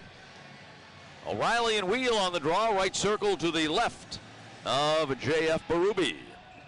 Shots are 14 for the Monarchs and 11 for the Utica Comets. O'Reilly on the draw with Wheel. Puck pops up into the air into the right wing circle. Now it's loose in the corner. Jansen controls. Jansen with it, throws it out front. Saved by Berube, and now Berube smothers the puck with the glove. And we'll get a face-off in the Monarch zone. 13:27 to go, second period. Monarchs won and the Comets won. We'll take a 60-second break right here on the ESPN New Hampshire Monarchs Radio Network. Manchester Subaru is New England's largest volume Subaru dealer. Come check out the all-new Subaru 2015 Outback, starting at $269 per month. Don't forget about the family favorite vehicle, the Forester, getting 32 highway miles per gallon. If pricing is your goal, Manchester Subaru will never put you in the penalty box. Call them today at 888-223-7455 or visit them on the web at manchestersubaru.com. Test drive a Subaru and receive 2 tickets to any Manchester Monarchs home game. Doctors Richard and Jeffrey Vachon of Vachon Dental are members of the dental team for your Monarchs. Serving Manchester and surrounding towns like Bedford, Hooksett, Goffstown, and Auburn, Vachon Dental offers a wide range of services for your family. If you require dental treatment, want a brighter smile, or need tooth replacement, they can help. Staff members are experienced with current techniques and technology to improve your smile easily and comfortably. Call 603-627-2092 to schedule an appointment or visit them online at vachondental.com. Where kings are crowned. 13:27 to go here in the second period. Monarchs and the Comets tied at 1 apiece. Shout out to our friend Bailey, the mascot of the Los Angeles Kings. I'm glad you said that. Listening tonight out in his posh penthouse overlooking the Santa Monica Pier. Now it's only 3:10 out there. I'm sure Bailey's basking in the sun. He's engaged in a little bit of a Twitterverse war with the Utica Comets Twitter handle right now. Of course, which we may have to step into. I mean, it's not been beneath us in the past to engage with other teams' mascots' Twitter handles, so maybe we'll have to do that. That'll be on you though, because I'm in a tough spot down here. Here's O'Reilly with it. O'Reilly plays it into the trapezoid. Behind the net, off to our right in the Manchester zone. Monarchs come away with the puck. Auger on it. And Max, of course, working hard here at the Verizon Wireless Arena. Monarchs have it. There's a backhander by O'Brien. Save Markstrom, loose puck. And great job by O'Brien getting to the net. Auger came through the net mouth looking to try to gather that puck, and he went down. Looked like he lost an edge. Did you notice there was some action against the cage, and it did not become dislodged? No, they got that thing cemented in there. Yeah, it's certainly a lot different like from I said, last time. There's not a lot you can do in home field advantage or home ice advantage in hockey.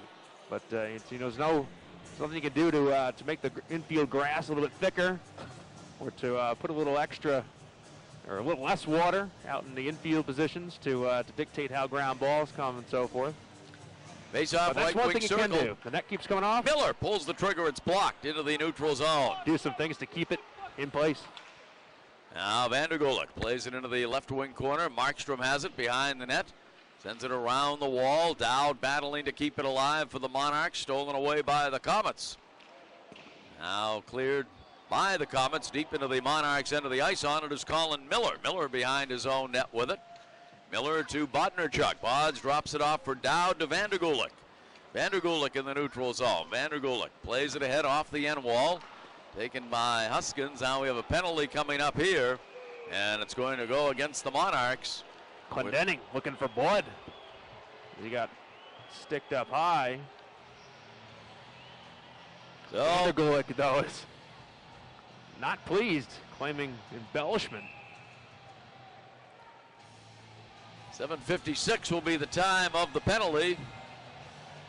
Vandergulik being escorted to the penalty box. Utica will go on the power play.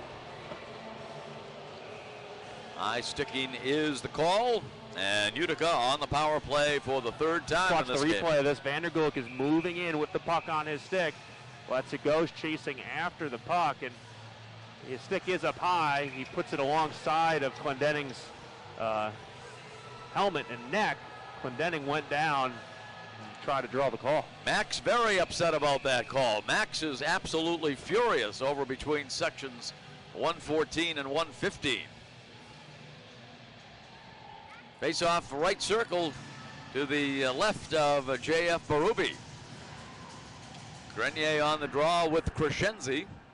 Andrew Crescenzi, a terrific face-off man for the Monarchs, but won by Utica. I'm never going to say that again. Remind me. There's a shot from the blue line, which is taken by Clendening, and Berube puts it away. It is true, but I'm not going to say anything about how good the Monarchs PK has been this game either along those lines, but it has been pretty good so far. Face off right circle to the left of J.F. Berube. Shore will take the draw this time with Friesen. Friesen wins it back to Clendening inside the line. Slides it far side. Quick shot goes wide off the stick of Berchi.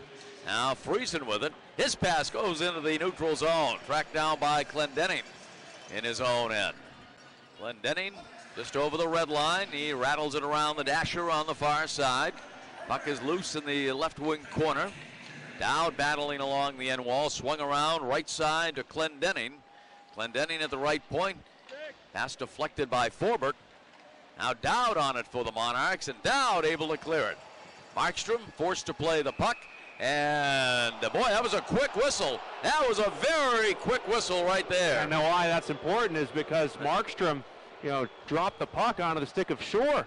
Freaked out in that instance. He tweaked out, and for some reason, he didn't want to hold the puck, and for some reason he just dropped it with Shore right on him. The referee blew the whistle and said, hold on. The referee, the netminder had held the puck for too long. Well, I don't think so, though. Have to question that one. It's kind of a discretion thing for the official.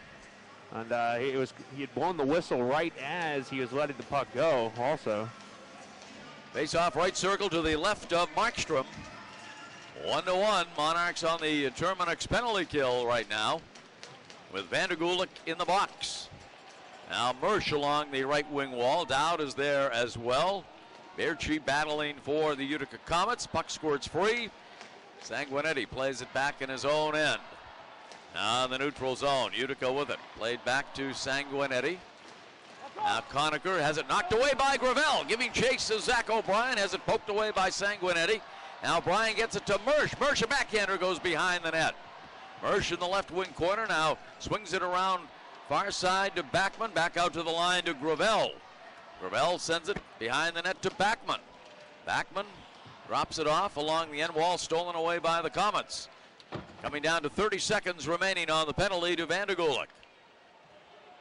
Comets started out of their own end. Bad pass, a weak pass by Sanguinetti, but it did get to O'Reilly. O'Reilly neutral zone, broken up. Puck is loose. Now Grenier with it. Miller in the slot. Call penalty. The official in the left wing corner. He's going to call a hook.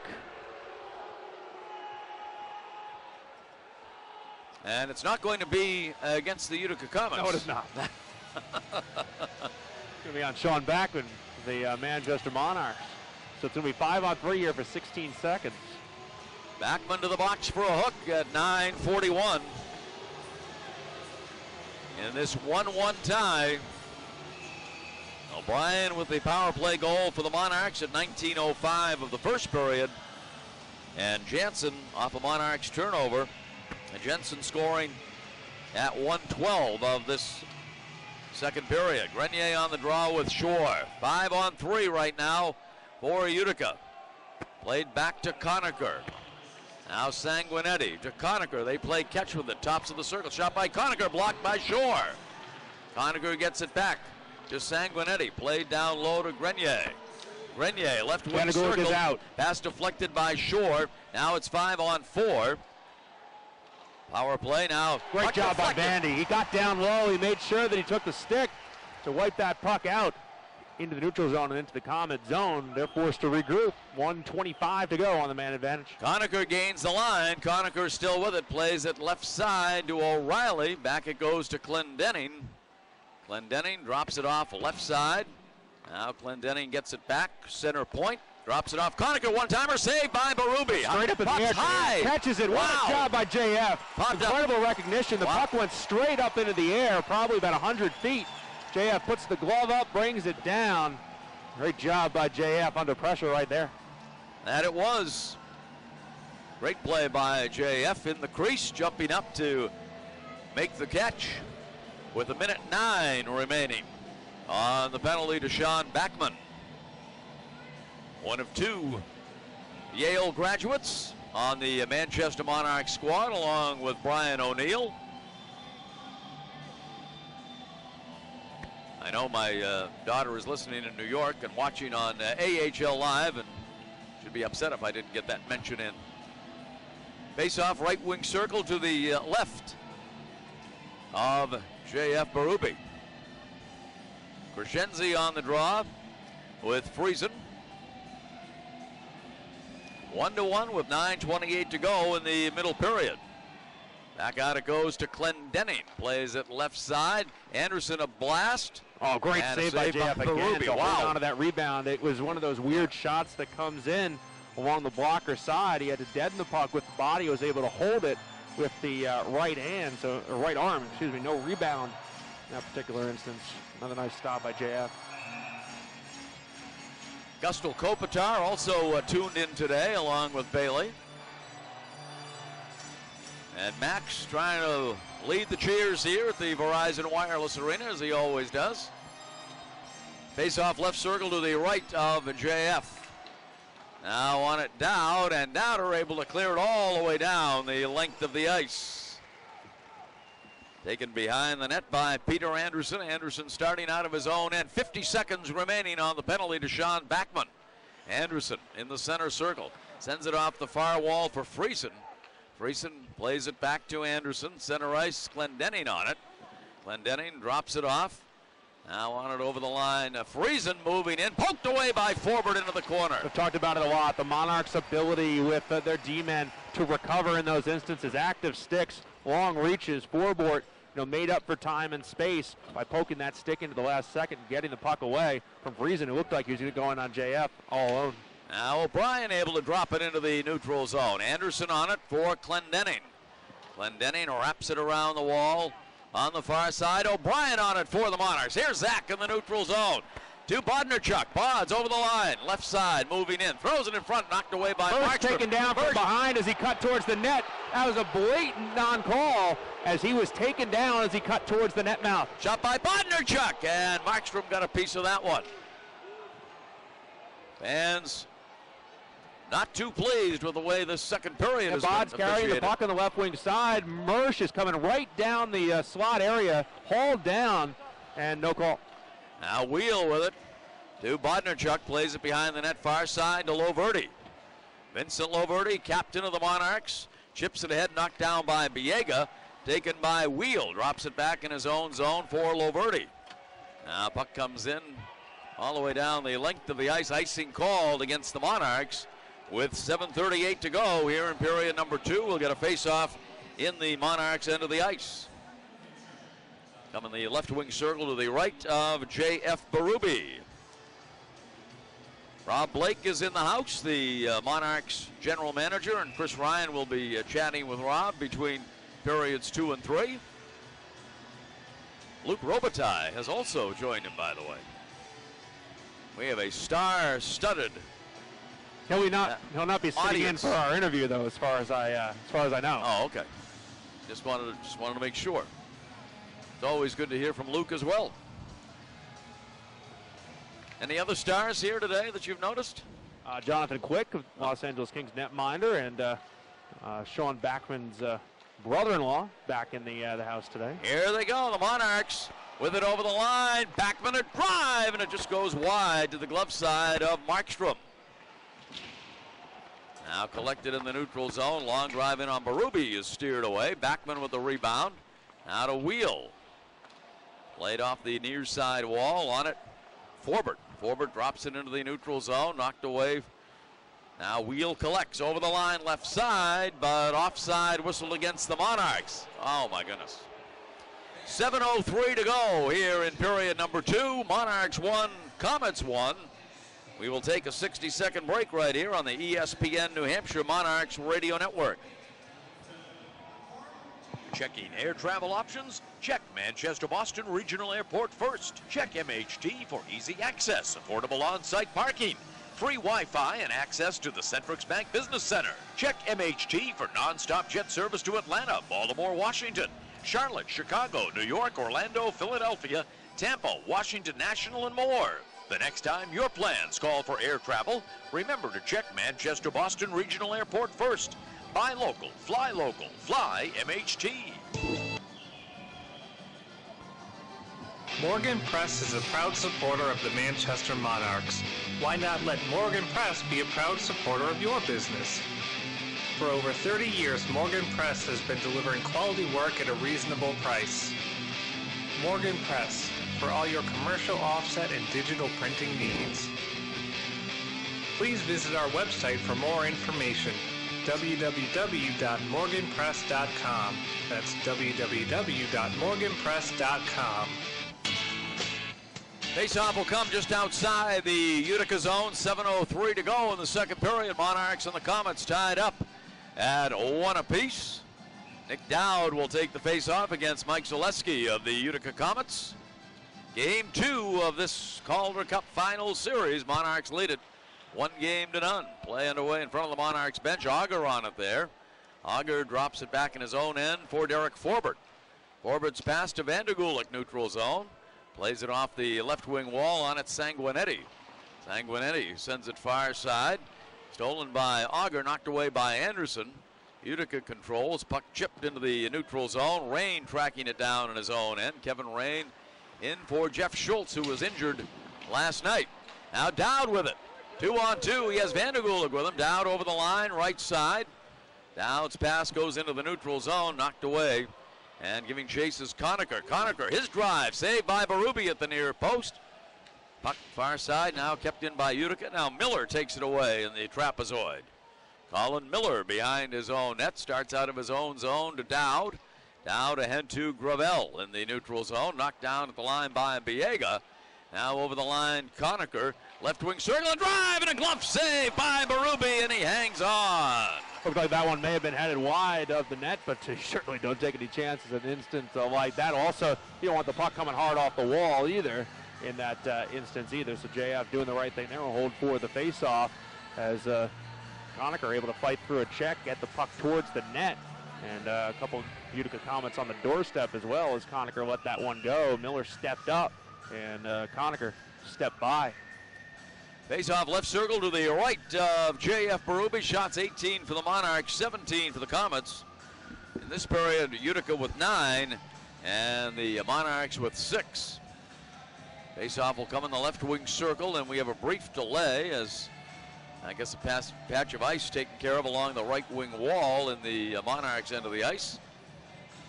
Our officials today, the linesmen for game number 2, Trent Knorr and Shander Alfonso. Referees Mark Lemelin and TJ Luxmore. Puck in the trapezoid. Now Grenier with it. Grenier trying to set up a backhander. Now O'Reilly battling for it with Bodnerchuk in the trapezoid. Squirts out in front. Loverty takes command. Kept in by the Comets. Shot went wide off the stick of Jensen. Now kept in by Utica. With it, Grenier right side, moving in, bottom of the circle, a shot save, Berube. Grenier gets it back, side of the right wing circle. Plays it into the corner for O'Reilly. O'Reilly with the puck in the corner, tied up by Shore. Shore and O'Reilly battling for the puck, stepping in Jensen. O'Reilly has it. High slot, Biega didn't take the shot. Biega now drops it off for O'Reilly just inside the line. O'Reilly throws it into the right wing corner. On it now, Jensen. Jensen bumped by Loverty in the right wing corner. Puck in the right wing circle. Biega takes it into the corner. Sends it behind the net, far side. Utica on it, behind the net. DeFazio, turnaround shot, save by Berube, and he covers up the loose puck. And Berube run into by DeFazio. Puck is loose in the crease. Whistle blown though, as contact is being made with JF. The official lost sight of it. 4:51 to go here in the middle period. 1-1, Monarchs and the Comets. Face off in the Monarch zone. Coming the right wing circle to the left of J.F. Berube, who has appeared in all of the Monarchs postseason games. Played every minute. Every minute. Every second. 12-3 with a 2.35 goals against. Face off in the right wing circle. Forbert with it. Forbert broken up on the forecheck along the end wall. Rain battling there as well for the Monarchs. Along the end wall behind J.F. Berube in the trapezoid. The scrum continues. In the trapezoid, poking away at it is Zaleski. Now far side on it is Virtanen, and it's dug out by Forbert ahead to Mersch. Mersch with it in his own end. Mersch plays it ahead to Jordan Wheel. Wheel attacked by Virtanen. Attacked is right. Now shot by Mersch, steered away near post. Loose puck out in front, smothered by Markstrom in the crease. Yeah, Mersch is right there. And now Wheel going at him. In the net mouth, and Wheel didn't like some of the treatment that he was getting up the ice. Clendenning and Wheel, as Wheel has Clendenning in a headlock. 4:10 to go here in the middle period. Face-off will come in the Utica zone. Shots now even at 19 apiece. That's what you love about Jordan Wheel. I mean, that's your star player right there. And he's locked in a headlock with Clendenning. He is not going to back down from anybody. He takes more of a beating than any other player out there on the ice. And he gets up. He skates even harder the next shift. He's amazing. He's tough as nails. Yep. And really a heart and soul player for this team, who has proven any of the doubters wrong that he was going to have what it takes to play in the National Hockey League. Not only does it look like he's going to have what it takes, but Jordan Wheel is a guy who I think is going to be a big-time player in the National Hockey League. And we'll talk to Rob Blake about this coming up. But I think that a lot of these guys, a handful probably, will be members of the Los Angeles Kings next year. And guys like Brian O'Neill, guys like Jordan Wheel. I think that there's a very good chance that they end up with the Los Angeles Kings next year, and we'll talk to Rob Blake about that. Faceoff will come in the left wing circle. Both Wheel and Clendenning go off with 4:10 to go in the second period. 1-1 is your score. Wheel in the box for the Monarchs, Clendenning for the Comets. Still some issues with what the cap is going to look like. It looks like Wheel is headed off. And I think it's going to be an equipment issue. I'm not quite sure exactly why he is. I hope it is. Let's hope it's an equipment issue. He did just, yeah, it is an equipment issue. It's 2 minutes apiece here, so. Yeah. As mentioned, there's going to be the cap situation next year is still kind of unknown at this point. And the Kings are up against the cap regardless. So I think there's a good chance that see perhaps a handful of these Monarchs next year in Los Angeles. Zach O'Brien is going to serve the Wheel penalty, as Wheel will get that equipment attention. Off the draw, Monarchs lose the draw to the Comets. And offside Utica at the Manchester line, as Berchi took the pass inside the zone. And the face-off will come with 4:04 to go in the middle period. Tied at 1 apiece. The linesmen having a discussion after that offside was whistled. So 4-on-4 hockey right here for the next minute 54, perhaps, unless something changes. Draw will be taken by Nick Shore against Acton. Will Acton on the draw wins it. On it is Berchi in his own end. Berchi skates it back in his own zone, chased by Shore. Berchi drops it back in his own end. As they started out, Sanguinetti gains the line. Sanguinetti And a shot by Acton. And the slot and a save by Berube. And now Miller going after. Miller stepping in after that. O'Neill was locked and engaged with Alton, not Berchi. It's a 4-1, not a 4-7. And now Alton stepped in on by Colin Miller, who came to the aid of the league MVP. 3:45 remaining. Wheel and O'Brien switch spots. Minute 35 remaining on the penalties to Wheel and Clendenning. Face off in the left wing circle to the right of J.F. Berube. Friesen will take the draw against Nick Dowd. Dowd, Mersch, Loverty, and Bodnerchuk out there right now for the Monarchs. Friesen, Conacher, Biega out there along with Grenier for Utica. I beg your pardon, Corrado out there for Utica, not Grenier. Laverty in the trapezoid in his own zone, broken up by Conacher on the forecheck. Now puck is loose, down, tripped up. Dowd got hauled down. Both officials had that. The one from behind the play and the one by me here on the blue line, the red line. Monarchs headed to the power play. 4-on-3 opportunity. Hook on Conacher at the 16:27 mark of the period. So it'll be 4-on-3. Plenty of skating room out there right now. Monarchs will go on the power play. Monarchs will go with Miller, O'Neill, Shore, and Mersch. Faceoff will come in the left wing circle to the right of Jacob Markstrom. Comets with 20 shots, Monarchs with 19. Shore will take the faceoff. Left circle to the right of Markstrom, wins it to O'Neill, but we're going to do it again. An infraction on the draw.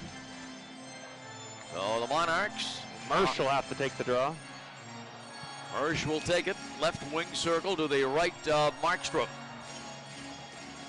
Out there with O'Neill, Shore, and Miller. 3 forwards and 1 defenseman for the Manchester Monarchs. Utica's taken the lead in shots in the game as well, 20-19, and I think you'd probably agree they've had the better of the scoring opportunities in the game. J.F.'s been very sharp. Mersch and O'Reilly awaiting the draw as they put the time back on the clock. In fact, there was more time put on the clock than there was when the puck was dropped. It was 3:33. Now, Huskins battling in the corner. Monarchs with it. Shore to O'Neill behind the net. Now Shore has it, left wing side. Back out to Miller. Miller right side in the right wing circle. Plays it to Mersch. Mersch swings it around to Miller. Miller just inside the line. Miller, top of the right wing circle, plays it down low to Mersch. Back to Miller. 4-on-3 power play for the Monarchs. Miller with a drive, goes over the net. Taken by O'Neill on the rebound. O'Neill to Miller. Miller pulls the trigger. It's deflected again. Markstrom got that one. It looked like with the glove as he deflected it. Barely able to make that stop. Now Miller, right wing circle with it. Colin Miller has it. Back out to goes. High slot to O'Neill. Left wing circle, Shore. Shore with it to O'Neill. Back to Shore. Left wing circle. A drive tipped by Markstrom wide. 2 glove stops by Markstrom. Now Miller with it again. Miller, Shore, throws it in front. Oh, it went off of Anderson's skate, but just wide. Now Shore with it, left wing side. Shore skates it right side. Shore plays it down low to Mersch. Shot saved by Markstrom. The net becomes dislodged. That time it was Michael Mersch that knocked it off. I think Anderson may have made contact with him, but Mersch definitely knocked the goal off that time as he brought the puck in, goal line extended, and crashed the net with a hard shot to the pad, and ended up getting the rebound and putting it wide after that as it starts with the Shore, the puck on his stick, and then Mersch, a hard shot off the pad, gets the rebound, puts it wide, makes contact with that right post. It comes off, and the faceoff will, as a result, come outside the zone. Face off in the neutral zone, 2:21 to Another go. really good power play here for the Monarchs, Ken. The power play has been strong each and every time they've had an opportunity.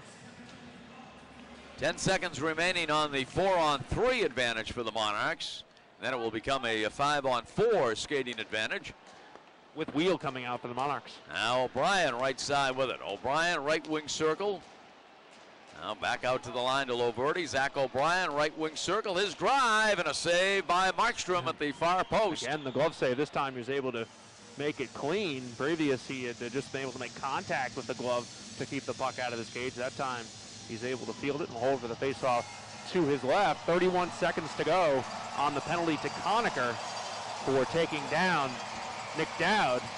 The Monarchs looking to capitalize here late in the second period of play, and the game tied 1-1. Shore will take the face-off, right circle to the left of Markstrom. Shore on the draw with Acton in the right wing circle. Shore up front with Mersch and O'Neill, Wheel and Bodnarchuk playing the points. 31 seconds remaining on the penalty to Conacher. Now Biega able to send it neutral zone, knocked down by Wheel. Wheel has it in his own end for the Monarchs. 20 seconds remaining on the penalty to Conacher. Shore drops it back for Wheel. Wheel shifting over the line, right side. Now with it is O'Neill. Bodnarchuk left side has it. Bonds throws it in front, redirected, knocked down in front by the Comets. Puck squirts free in front of the Monarchs bench. Wheel with it over the line. Penalty has expired. Conacher back out on the ice for the Comets. Puck cleared the length of the ice by Utica. And this will be icing against the Comets with 1:24 to go in the second period. Yeah, second time they've done that. They've iced the puck just as the power play expired. Just another good opportunity there for the Manchester Monarchs. So with the man advantage, they had 5 shots on that power play and moved the puck well, created quality opportunities. Another good power play for the Manchester Monarchs. Face off left circle to the right of Markstrom. Dowd on the draw for the Monarchs. With Acton. Will Acton and Dowd. Off the draw, won by the Comets. In the neutral zone, it's played ahead off the left wing wall on it, Forbert. Forbert has it stolen away by Conacher. Conacher's pass out to the line, shot knocked down. Puck kept alive by the Comets. On it along the wall is Berchi. Berchi battling with Dowd. Dowd goes down. Berchi has it stolen away. By vicious hit. Came in on Vandy. Vandy vulnerable and ended up going into the wall. And icing called against the Monarchs with 53.2 seconds remaining here in the second period. Score remains tied at 1. A late first period goal by Zach O'Brien of the Monarchs. An early second period goal off a turnover by Nicholas Jensen of Utica. And that's the scoring in this one. Grenier and Dowd on the draw. Chris Ryan will be chatting with Monarchs assistant coach Chris Height after the second period, so stand by for that. Off the draw, Gravel with it behind the net, sends it far side to Backman, kept in at the line by the Comets. Dorado sends it into the trapezoid. Puck is loose along the right wing wall. Grenier there, stolen away by Forbert. Gravel has it behind his own net, sends it far side. Backman chips it into the neutral zone. Biega tracks it down in his own end. Slides it across ice. Biega gets it back. Biega in the neutral zone. Biega gains the line. His drive saved by Berube. Puck trickled to his left. Dangerous as the puck seemed to go through him to his left. JF could not hold on to that last shot, but no harm done. Puck not kept in at the line by Huskins. He tried his best to juggle it, but could not keep it in at the line, and offside called against Utica with 7.1 seconds to go here in period number 2. Face off just outside the Manchester line. Taking the draw for the Comets, Mike Zaleski. Nick Shore for the Monarchs. Shore wins the draw back to Bodnarchuk, but only 4 seconds to go. Bods plays it ahead. Knocked away by Huskins. Shore Knocked along the wall, but we get a whistle, a stoppage here with 1/10 of a second remaining in the second period. I'm going to say there's not much eventful that's going to happen with this puck drop. I would go have out on a to limb here. say you're probably pretty accurate. Zaleski and Shore on the faceoff just outside the Utica line. Only time to drop the puck, and that'll do it. Second period in the books here at the Verizon Wireless Arena, and the only goal coming off a Monarchs turnover as the Comets able to capitalize on a goal by Nicholas Jensen to tie it up at the 1:12 mark of period number 2, his third of the postseason. That was after Zach O'Brien had staked the Monarchs to a 1-0 lead late in the first period on the power play, as O'Brien was set up beautifully on a pass from along the right wing wall by Sean Backman. And all O'Brien had to do was redirect the puck by Jacob Markstrom. That gave the Monarchs a 1-0 lead after one. And then Jensen's goal early in the second period tied it at 2 apiece. Chris Ryan standing by down below, and Chris will throw things over to you. Thank you very much, Ken. Joined by Monarchs assistant coach Chris Height. I think specialty teams have been great for you guys tonight. I love what we've seen on the PK and the power play. What have been your takeaways on what your specialty teams have given you? We've used them a lot. There's no doubt about it. There's been a lot both sides. So, again, when you're on the PK, you're trying to bear down and trying to limit the opportunities of the opposition. And Jav made some big saves there, and we 4-on-3 there had some opportunities. Next time we got to put it in. From a fans, media perspective, we all love to focus on variables, and the variable for the Monarchs this game is not having Jeff Schultz. You played without him for the majority of the last contest as well. How have you held up? I think they've done well. Schultz, he's a real good player. Kevin's come in and played really well, so we anticipate that to continue. This game has obviously been nip and tuck. You guys have had moments where you've looked better, and obviously it's been disjointed because of, as you mentioned, a lot of specialty team time. What's your takeaways from the first 2 periods, and what does the team need to do to have success in the third?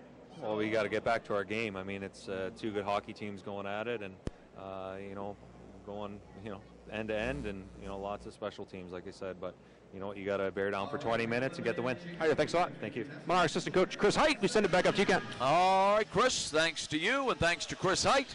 1-1 after 2. We'll be back. Chris Ryan will have a chat with Rob Blake, Monarchs general manager and Hockey Hall of Famer, when we continue from the Verizon Wireless Arena right here on the ESPN New Hampshire Monarchs Radio Network. Hello? Hi, Jennifer. Speaking. Listen, Nick is here with me, and he's very, very sorry for those things he said. Who is this? Kurt Gieser. I'm Nick's State Farm agent. His State Farm agent? Yeah, well, State Farm is famous for having great claim service. When Nick got in his little fender bender last month, State Farm patched things up for him right away. I think he's hoping we can patch things up with you, too. This is crazy. Jennifer, he's put a good dent in things. He knows that. But this relationship isn't totaled. You two have got a lot of miles left in you. Does this ever actually work? Well, State Farm's claim service has a 97% satisfaction rating. So yeah, we tend to get people back on the road to happiness. Well, you tell Nick that we may be able to fix things, but he's going to be paying a high deductible with me. Wow, I didn't know cars and love shared so many metaphors. Go with the company with a 97% satisfaction rating on claims. Get to a better state. State Farm. Energy North Propane has been serving the Merrimack Valley, Seacoast, and Lakes region for a long time. Through the years, they've learned how to treat their customers, and they're committed to those relationships. Energy North employees are your neighbors. They care about quality workmanship, dependability, safety, and clean air and water for our children. That's the Energy North Propane commitment. EnergyNorthPropane.com. Energy North Propane. The 79th edition of the Calder Cup Finals is shaping up to be a good one. It's Morgan Utica Press is a Comets proud supporter of against the Manchester Monarchs. Why not let Morgan Press be a proud supporter of your business? For over 30 years, Morgan Press has been delivering quality work at a reasonable price. Morgan Press, for all your commercial offset and digital printing needs. Please visit our website for more information. www.morganpress.com. That's www.morganpress.com. Welcome back to the Verizon Wireless Arena. Monarchs and the Comets tied at 1 after 2. Here's Bob Roadtruck with the latest edition of the AHL Plays of the Week. The 79th edition of the Calder Cup Finals is shaping up to be a good one. It's the Utica Comets against the Manchester Monarchs. The first time in the finals for both teams. As we get caught up on this edition of the American Hockey League Plays of the Week. Manchester was first to punch their ticket with a 4-0 series sweep of the Hartford Wolfpack. University of Wisconsin rookie Michael Mersch served notice he was going to take charge, beginning with an incredible goal in Game 1 of the series. Here's Ken Kale on the ESPN New Hampshire Monarchs radio network. Shot by Gravel, Mersch in front. Mersch on his knees with a backhander, and he scores! Mersch on his knees! Game 2 was a wild one. Manchester 7, Hartford 4. League MVP Brian O'Neill put the Monarchs in front for good at the end of the second. Shore has it. His pass to O'Neill. He shoots and scores. What a setup by Nick Shore to Brian O'Neill. And then it was the Michael Mersch show again. Now O'Neill moving in. Shot hit the crossbar. O'Neill at close range hit the crossbar. Now Mersch with a drive. Bottom of the left wing circle. And a score. Michael Mersch with the hat trick.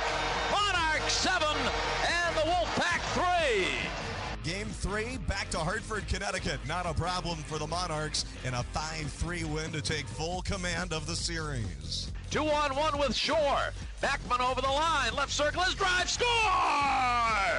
Sean Backman with a blistering shot from the left wing circle. And then completing the sweep with a 3-1 triumph in Game 4. And it was on to the finals for the first time ever for Manchester. All right, here we go. Over the line, left side, forward, in front to O'Neill. Shot, score! Brian O'Neill, set up by Derek Forbert. In the meantime, a tight series out west. Drama in Grand Rapids, Michigan. Anthony Mantha sparks the comeback. Here's voice of the Griffins, Bob Kaiser. Now ahead to the Griffins. Last shot to Anthony. See you in front. Score! Anthony Mantha on a terrific pass by Andreas Athanasiou, and we are tied at 2. That one set up a confusing, dramatic overtime winner to bring the Van Andel contingent into a frenzy. Nicholas Jensen. Look at Jensen just cross-checks McCullum, and there's going to be no call. You cannot. Oh, my goodness. What a good one. Score! The other way. Athanasiou scores. What a play to finish this hockey game. Game 5 was the Jacob Markstrom show again. The Utica Comets goal has been huge, but the spectacular stops he produced in this one were truly something to behold, including this ridiculous denial that earned #1 top play honors on ESPN. Here's Utica broadcaster Brendan Burke on 94.9 K-Rock. 5 seconds to go on the power play. Sproul to the blue line. Wallette over for Larkin. Larkin waits and throws to the front. Save made by the left leg of Markstrom. Rebound is loose, and Markstrom made a ridiculous save. Out of the box comes Friesen, but he can't settle down the breakaway pass. Oh, we're going to need to see that one a couple of more times to understand the magnitude of Markstrom's last save. A wide open net for Ryan Sproul. And the Comets netminder got enough of it to stop it from going in. Then give it away in front. Markstrom makes another incredible save, this time on Bertuzzi.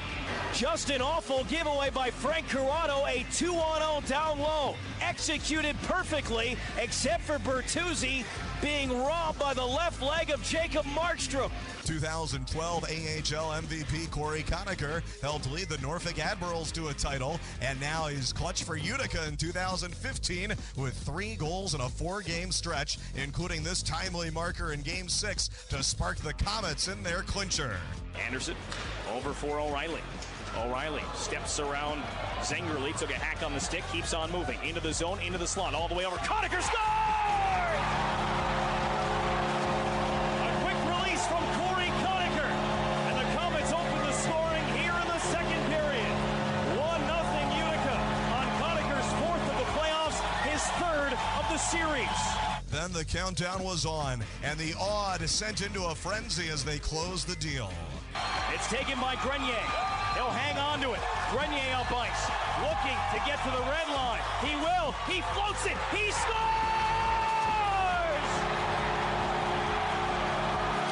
Alex Grenier, an empty net goal.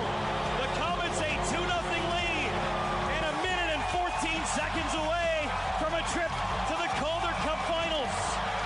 So there you have it, the 79th Calder Cup Finals, beginning Saturday and Sunday in Manchester, New Hampshire for the Monarchs against the Comets. And the American Hockey League is pleased to announce that fans will be able to watch all games of the Calder Cup Finals for free on AHLlive.com.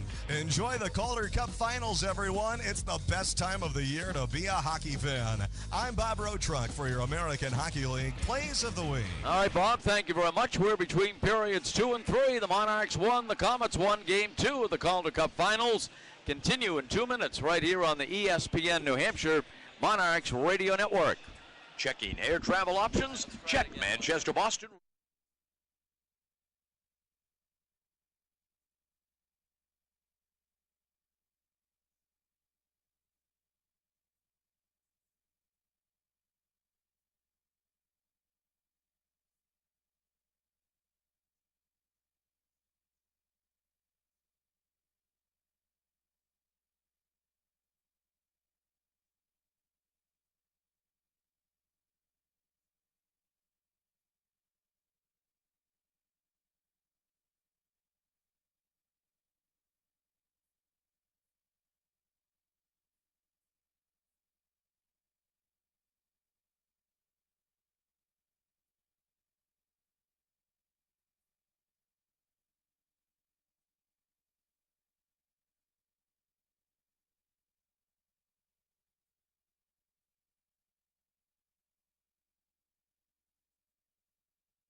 Locally sourced food.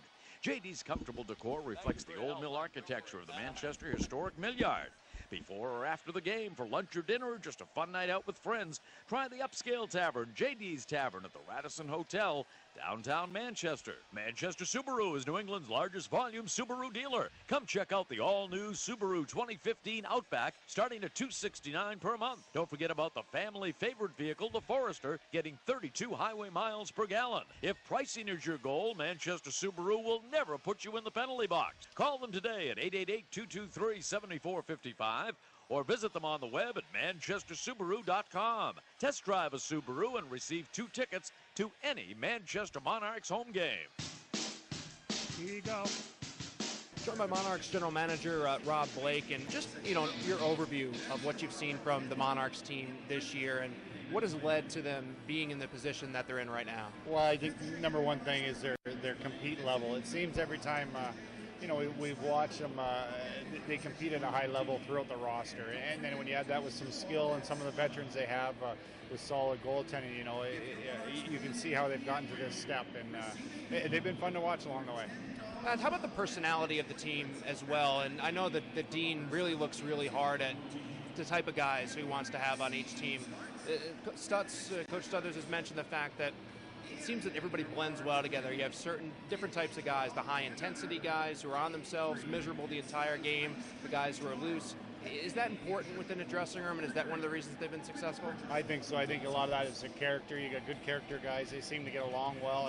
There's a lot of times we'll be here after a practice, and they'll be sitting around in the dressing room telling stories amongst themselves, or on the back of the bus you see different instances where the character and the leaders kind of make sure that group stays the same. So I mean, put all that together, but you still have to be a skilled team, and you have to want to win games, and it seems like Coach Stuthers has been able to install that. The decor, Colin Miller was talking today. He says, we are better collectively than we are individually. In your experience, how important is that, or do you want to have, 1 or 2 guys that you can rely on that are great players, or is it better to have 6 guys that you can rely on that are great players? Yeah, I think I would agree with him on that, but I do think all these guys are good players at this level. What seems to be is a mix, with a a Laverty or a Bodnarchuk, being the more veteran guys. You got Colin, obviously with his shot and his speed and that. Schultz seems to settle everything down there, and then Forbert and Gravel have found their role fitting in there. But they're all you kind of mix with sizes. They've got good penalty killers. They've got guys that'll work the power play and that. We'll probably see either Rain or Ebert and these guys jump into this series also. So they've had some depth there also.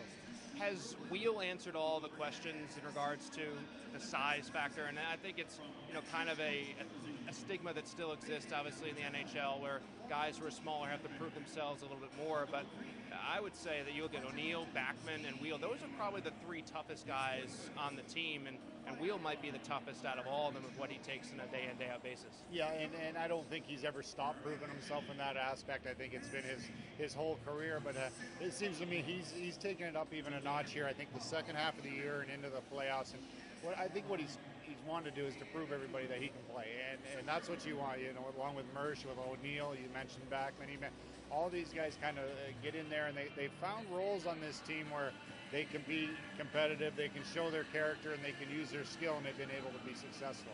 Mersch and Dowd, two guys who joined us late last year, rookies for all intents and purposes, but we've seen great growth, and obviously Mersch gets the headlines as he should because he scores 2 goals a night in the last couple of games. But Dowd seems to be a guy who is really impressed with the way he carries himself. He's a leader along the wall, the type of work that he does there. I see him kind of as a Trevor Lewis type mode. What are your impressions of those guys and their growth and potential? Well, I think it's similarly built to what they've had in LA in the past. They've been strong in the middle, strong on defense. We've talked about the defense. And if you look at the middle here with Shore, the addition of Shore, and then you've got Wheel, then you've got Dowd and Crescenzi. You've got 4 solid centermen, very reliable, will kill penalties, will play power play, and then you add that with the skill and the touch of a Michael Mersch. And, his goals aren't your typical down the wing where he's going to beat a goalie and everything for him is in front of the net. But what is interesting is how that line's kind of adopted to that, and they've seen success with it. And you see it on the game-winning goal last game. Wheel takes it down the wall, takes it to the net, and Mersch is there. So they know and they understand. O'Neill does the same thing, that when you get pucks around that net, good things will happen. They've been able to adapt. That is Rob Blake, Los Angeles Kings assistant general manager and general manager of the Manchester Monarchs. Teams back out on the ice. 1-1 Monarchs and the Comets in Game 2 of the Calder Cup Finals.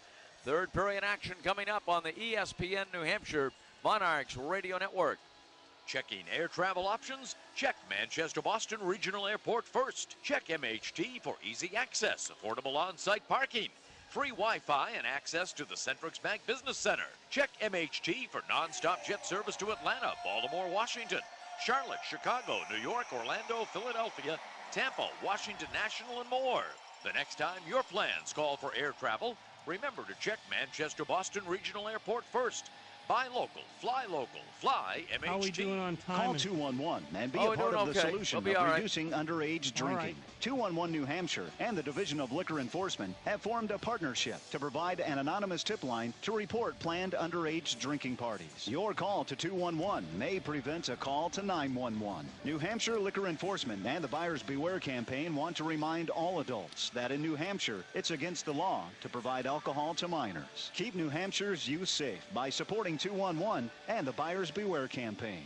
There is no better time to transfer to Southern New Hampshire University than now. Transferring doesn't need to be complicated. Students can transfer up to 90 credits, saving you time and money without sacrificing your education. Thinking about attending SNHU on campus this fall? Then come to our Express Admission highlights Day, on the Monarchs website this morning. Visit, apply, and receive your admission, scholarship, and credit evaluation decision on the spot. Visit snhu.edu/transfer or call 603-645-9687 to register. Doctors Richard and Jeffrey Vachon of Vachon Dental are members of the dental team for your Monarchs. Serving Manchester and surrounding towns like Bedford, Hooksett, Goffstown, and Auburn, Vachon Dental offers a wide range of services for your family. If you require dental treatment, want a brighter smile, or need tooth replacement, they can help. Staff members are experienced with current techniques and technology to improve your smile easily and comfortably. Call 603-627-2092 to schedule an appointment or visit them online at vachondental.com, where kings are crowned. Third period just underway. Jordan Will with the puck in his own zone, 1-1. Monarchs lead the Calder Cup Finals 1-0. Now the Monarchs started out. Bodnarchuk Pass knocked down at the line by Biega. Biega in his own zone with it, feeds it ahead. Now center ice to Fazio on it. DeFazio chips it into the left wing corner. Mersch along the end wall, bumped. Puck is loose in the trapezoid off to our left behind J.F. Berube. Back out to the line, Sanguinetti with it. His drive goes wide of Berube. O'Neill fell momentarily but gets up. Ships the puck ahead, kept alive by the Comets along the left wing wall. Bodnarchuk to O'Neill in the Manchester zone. Tied at 1 apiece, opening minute of play here in period number 3. As you follow the action on WSMN Nashua, the mighty 1590. The Beast of the East. Now played ahead by Bodnarchuk, kept alive by the Comets. Jensen behind the net. Jensen did not play last night, but he has played well today and has the Comets' lone goal. 1-1 your score. Puck in the trapezoid. Bodnarchuk battling for it. Out in front it comes, and it's smothered by Berube at the near side post. We played 1 minute and 15 seconds of period number 3 here. At the Verizon Wireless Arena, the scene will shift to Utica for Wednesday's game number 3. Looking forward to the trip. It's going to be a lot of fun. Beautiful part of New York State. Absolutely. Have not Short been in. Ride from Cooperstown. Yep. Hint, hint. About 4.5 hours from Manchester. Now in the neutral zone. Puck comes into the Utica end of the ice. Friesen battling for the puck. Now with it is Shore in the slot. His drive saved by Markstrom. Rebound Kempe. Kempe on the rebound. We got a penalty here. Yes. At least they're going to. No, the puck was played by a high stick. It's going to come outside the zone. I should say 18:26 remaining. We played 1 minute 34 of period number 3. Faceoff will come outside the Utica zone. 25 shots for the Monarchs, 22 for the Comets. O'Brien with the goal for the Monarchs. Really little to choose in this one. The score 1-1. The play has been as balanced as the score indicates.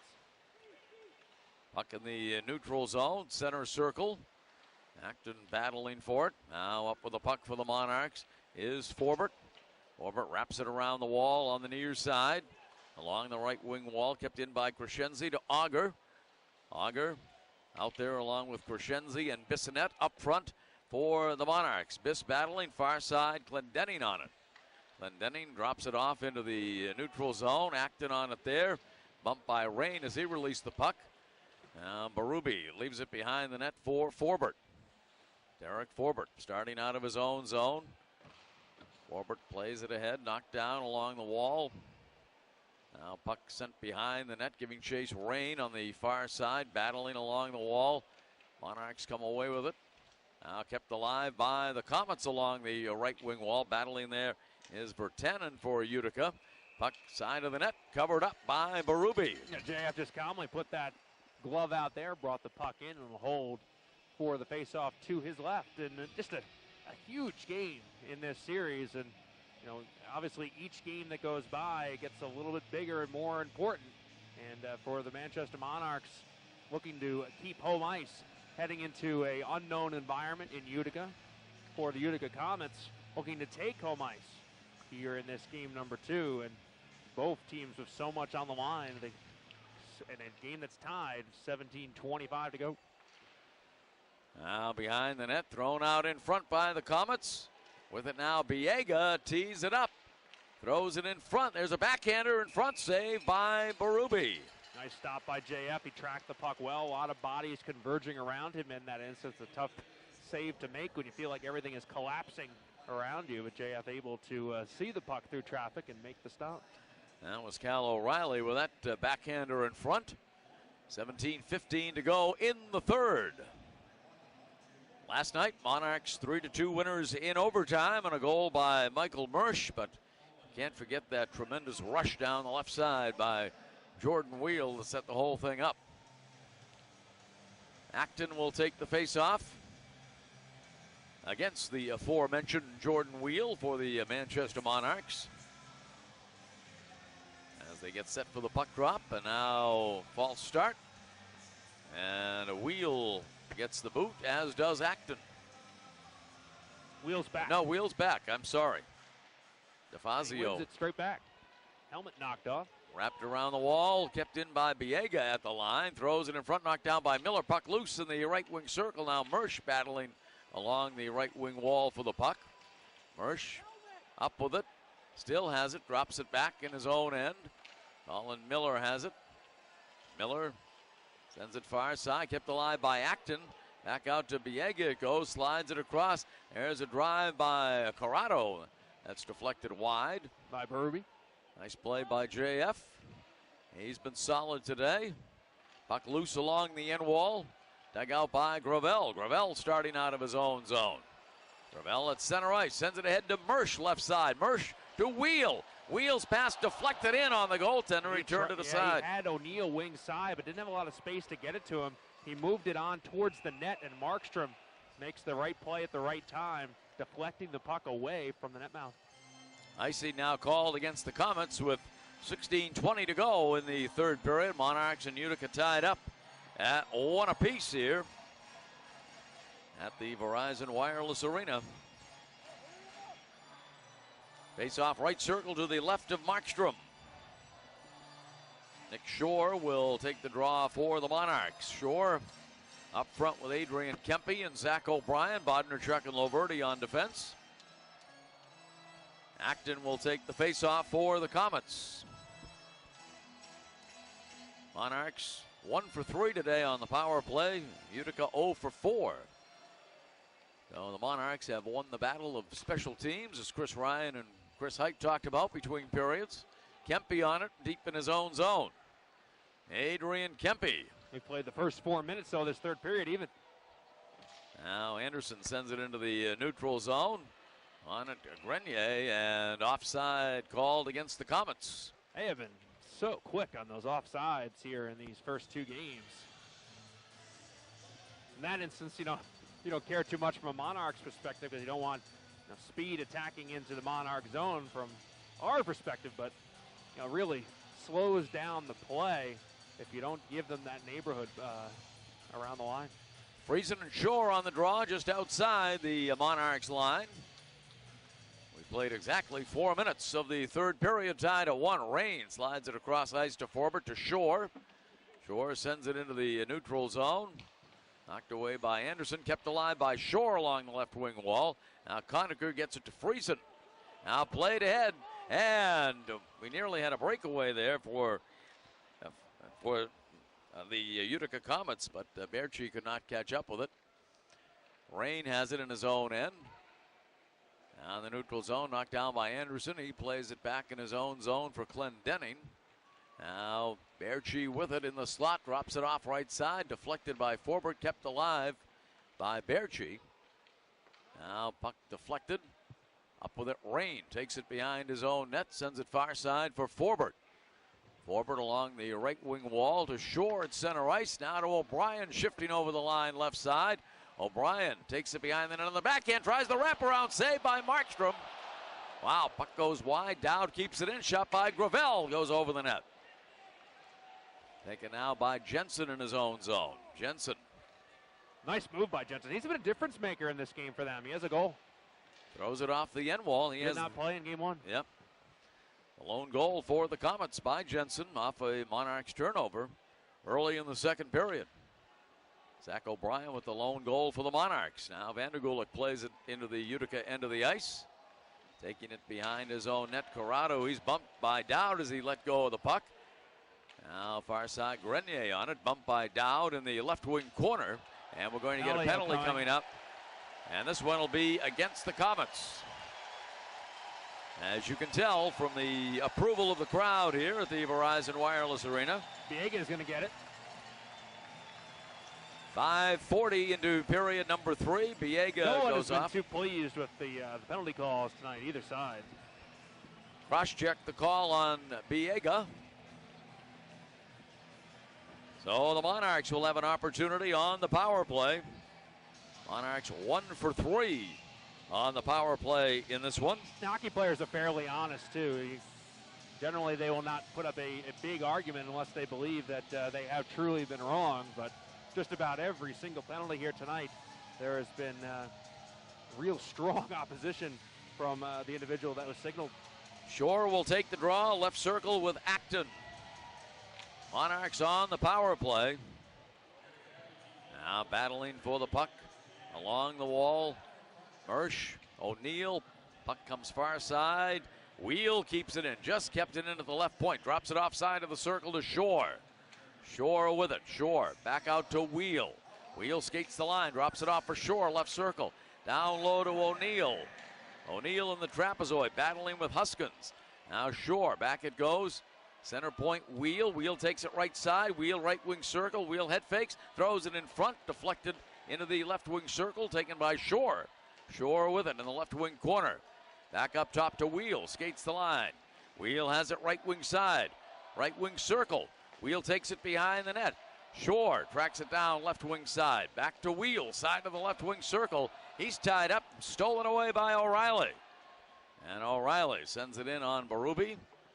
JF leaves it behind the net for Colin Miller. Exactly a minute remaining on the penalty to Viega. Wrapped around the wall in the Utica zone. We're tied at 1, 13-13 to go, third period. Dug out by Friesen. Friesen in the neutral zone. Friesen's pass goes off the right wing wall.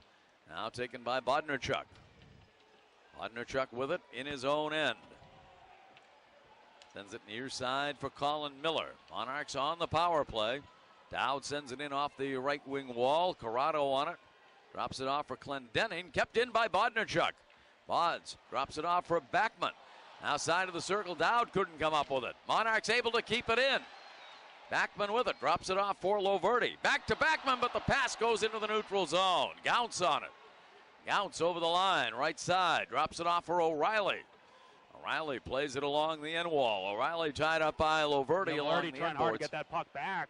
Turnovers at the blue line can kill you, but Monarchs survive there as they look to break out of their zone. Penalty has expired, and Viega is out of the box, so the Monarchs could not capitalize. Loverty, left side to Crescenzi. Crescenzi tied up along the wall by Zaleski, and coming away with the puck, Utica. Now, Auger on it, sends it neutral zone. Viega at the red line to Acton. Acton throws it off the right wing wall. On it is Rain. Rain in the neutral zone, backhands it deep in the Utica end of the ice, and that'll be icing against the Monarchs. With 11:49 to go in the third period, Monarchs and Comets tied up at 1 apiece in Game 2 of the Calder Cup Finals. Game 3 Wednesday in Utica, 6:45 for the pregame on WSMN Radio, WSMNradio.com, and AHLlive.com, where you can catch all the games free of charge. Great to have listeners today on Sirius XM satellite radio on the NHL network. So many tweets coming in from all over the country. Shot off the faceoff, goes wide of Berube. And the puck comes all the way down into the Utica end of the ice. Tracked down by Sanguinetti behind his own net. He drops it off for Anderson. Anderson starts it out of his own end to Friesen in the neutral zone. Pass now knocked down by Miller. Gravel neutral zone to Crescenzi. His pass knocked down. Gravel gets it back, wraps around the wall on the near side. Now collected in the neutral zone by Colin Miller in the half moon. Miller throws it into the left wing corner. Markstrom drops it off near side for Anderson. Anderson plays it far side, kept alive by Shore. Shore's pass deflected, kept in at the line by Gravel. Wraps it around the wall on the near side. Battling to Shore. Shore knocked down by Anderson. Now Shore gets it back to the line to Miller. Miller throws it in front, deflected, and Markstrom might have gotten a piece of that one. Yeah, O'Brien out front, put it wide. Now planned away Shore in the trapezoid, tied up by Sanguinetti. Off to our right in the Utica end of the ice in the corner, Kempe. Kempe bottom of the circle. His shot is blocked by Sanguinetti. Gets the puck back, though. Good job by Kempe. Now moving in front, O'Brien. His shot saved by Markstrom. Hugging that puck was Markstrom along the post. What a save by Markstrom as O'Brien tried to sneak it through him. 10:36 to go here in period number 3. Monarchs 1, Comets 1. We will take a 60-second break here on the ESPN New Hampshire Monarchs Radio Network. Dr. Joseph Sheehan, DDS, has been a dentist for your Manchester Monarchs since 2001. Specializing in family dentistry, Dr. Sheehan now offers the CEREC one-day crown system, where your crown is done in just one visit. Other services include prevention and treatment of all dental diseases, needleless laser dentistry, and promoting overall dental and oral health for all ages. Located in the Manchester Mill Yard at 155 Dow Street, Suite 401. Call Dr. Sheehan at 603-623-0641 to schedule an appointment, 623-0641. Morgan Press is a proud supporter of the Manchester Monarchs. Why not let Morgan Press be a proud supporter of your business? For over 30 years, Morgan Press has been delivering quality work at a reasonable price. Morgan Press, for all your commercial offset and digital printing needs. Please visit our website for more information. www.morganpress.com. That's www.morganpress.com. Very little to choose between these two hockey clubs today. Monarchs 1, Comets 1, 10:36 to go in the third period. Wheel on the draw with O'Reilly. Left wing circle to the right of Jacob Markstrom. In goal for the Utica Comets. Top affiliate of the Vancouver Canucks. Monarchs with it. Mersch battling in the trapezoid. Mersch, side of the right wing circle, drops it off in the corner. Now Wheel with it. Wheel being tied up in the corner by Corrado. Biega trying to dig it free for Utica. Jensen comes up with it. Jensen pokes it ahead. Giving chase along the wall. Grenier knocked away by Bodnarchuk. Puck in the neutral zone. Now with it is Brian O'Neill over the line right side. O'Neill with it.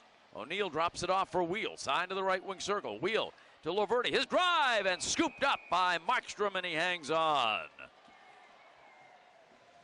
9:59 remaining to be played here in the third period. Monarchs 1 and the Utica Comets 1 at the Verizon Wireless Arena. Faceoff will come in the right wing circle to the left of Markstrom.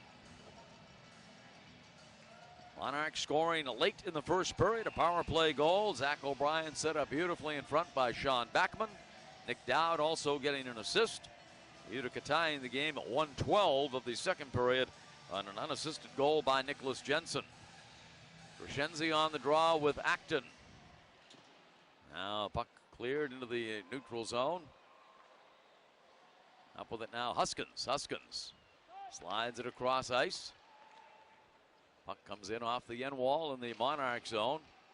Forbert has it. Forbert tied up along the end wall. Puck kept in by Huskins. Throws it off the end wall. Puck loose in the trapezoid behind Berube off to our left. Rain battling there for the Monarchs. Stolen away by Crescenzi to Auger.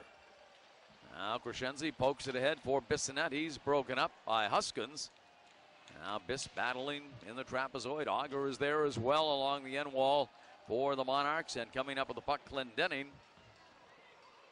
Shinkaruk can't come up with it. Comes all the way down the length of the ice. And icing called against the Comets with 9:11 to go in the third period. Monarchs and the Comets tied up at 1 apiece. Yeah, every little thing matters so much in the Calder Cup Finals, in particular when you get late in games. Icings, turnovers, poor puck management, mind cramps, everything. It can take on a whole new meaning, can change a series. Now, obviously, so much hanging in the balance right here. The Monarchs hoping that icing is what changes the outcome of this one. Down up front with Vandergulik and Backman, Miller, and Gravel on defense for the Monarchs. Back to Miller off the faceoff. His drive blocked. Backman with a backhander goes wide. Miller keeps it alive along the right wing wall for the Monarchs. Miller sends it far side. Backman tracking it down for the Monarchs in the corner to Vandergulik. Tied up by Friesen. Puck is loose. Dowd on it as they battle in the left wing corner, Utica zone. Now up with it on the near side was Huskins. He sends it ahead into the Monarchs end of the ice along the left wing wall. Gravel takes a whack at it. Kept alive by Friesen. Behind the net, Colin Miller has it. Miller sends it far side in the corner to Dowd. Dowd drops it off for Vandergulik. Now Gravel plays it behind his own net. Coming down to 8:25 remaining here in period number 3. Puck thrown into the trapezoid. On it, Anderson behind his own net. Anderson starting out of his own zone. Anderson at center ice. Anderson shifting over the line, left side. Anderson sends it into the trapezoid where it's collected by Loverty. Loverty goes down for a moment. Auger drops it into the neutral zone, knocked down by Sanguinetti. Now Auger giving chase. Auger drops it off for Shore moving in. Shore throws it in front, tried to hit O'Brien, but couldn't get a stick on it. Now Berchi with it. Berchi throws it off the right wing wall for O'Reilly. Cleared away by Bodnerchuk to Shore. Puck squirts free, neutral zone. Now Berchi sends it in behind the net. Berube plays it in the trapezoid and leaves it for Bodnerchuk. Bod starting out of his own zone. Sends it far side. On it is Mersch. Tried to hit Wheel a little bit too far in front of Wheel, and Corrado comes up with the puck. In the neutral zone, collecting the puck for the Monarchs is Wheel. Gains the line, but O'Neill was in the zone too soon. An offside call. Jensen now going after O'Neill along the wall, but O'Neill skates away. With 7:21 to go, third period, Monarchs 1, Comets 1. We will take a 60-second break on the ESPN New Hampshire Monarchs Radio Network. And here is your lobster frittata. It's topped with a Oh, yeah! Oh, my gosh. Really? I'm so sorry. Really. He's not usually like this, but with Verizon XLTE, Yes. he can stream his hockey on the go. Right. So when updates and highlights come in, well, sometimes he can't help. Yes! Yeah! He just really loves his hockey. With double the 4G LTE bandwidth in cities nationwide, Verizon XLTE turns anytime into hockey time. Coverage not available everywhere. See VerizonWireless.com for details. Manchester Subaru is New England's largest volume Subaru dealer. Come check out the all-new Subaru 2015 Outback, starting at $269 per month. Don't forget about the family favorite vehicle, the Forester, getting 32 highway miles per gallon. If pricing is your goal, Manchester Subaru will never put you in the penalty box. Call them today at 888-223-7455 or visit them on the web at manchestersubaru.com. Test drive a Subaru and receive 2 tickets to any Manchester Monarchs home game. 7:21 to go in the third period. We're tied at 1 apiece. The Monarchs and the Utica Comets. Last night, it was an overtime contest between these two clubs, won by the Monarchs 3-2. Now played ahead all the way down to the Monarchs' end of the ice. Berube in the trapezoid leaves it for Kevin Rain. In today for Jeff Schultz, who was injured last night in the opening period. Carrick in the corner, bumped by Rain. Monarchs come away with the puck. On it is Brian O'Neill in the neutral zone. O'Neill pokes it in along the right wing wall. Knocked off his pins by Corrado. Loose puck in front, skated away by Acton. Now kept alive by Mersch. Mersch throws it behind the net. Forbert able to keep it in at the right point. Knocked down by Viega. And Acton comes away with it. Acton bounces one in off the end wall.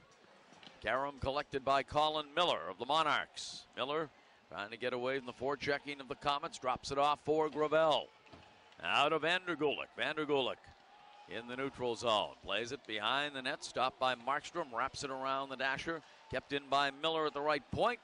Miller throws it into the corner. Now behind the net. Collected by Vandergulik. Swings it around the right wing wall. Stolen away by Gaunce. Gaunce slowed down by Colin Miller. Miller goes down. Now puck loose along the end wall. Zaleski there battling with Gravel. Puck loose off to our left. Dug out by Gravel. Gravel starts out of his own zone. Gravel, his pass goes up onto the bench area.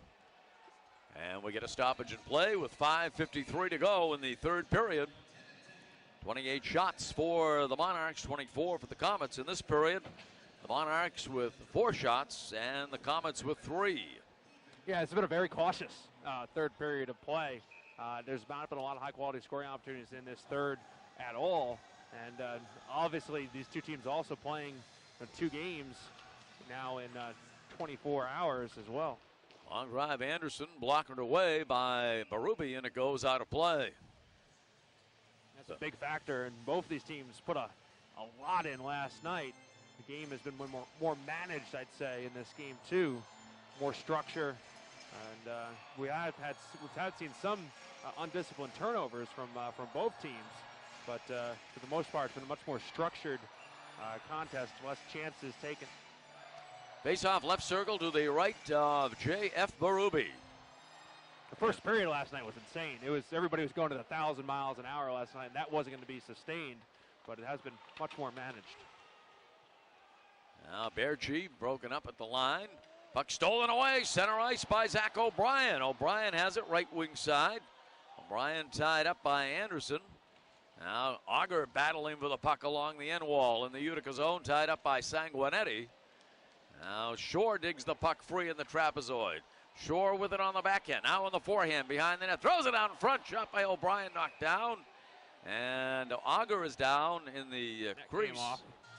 Net dislodged just a bit. And we get a stoppage with 5:13 remaining. He'd figure out a way to knock it off. Net off its moorings. Now we're all set. 1-1 your score. Face-off will come in the left wing circle to the right of Jacob Markstrom, native of Sweden. Monarchs will utilize that last change in this instance and put Mersch, Wheel, and O'Neill out there on the ice. Wheel will take the draw against Will Acton.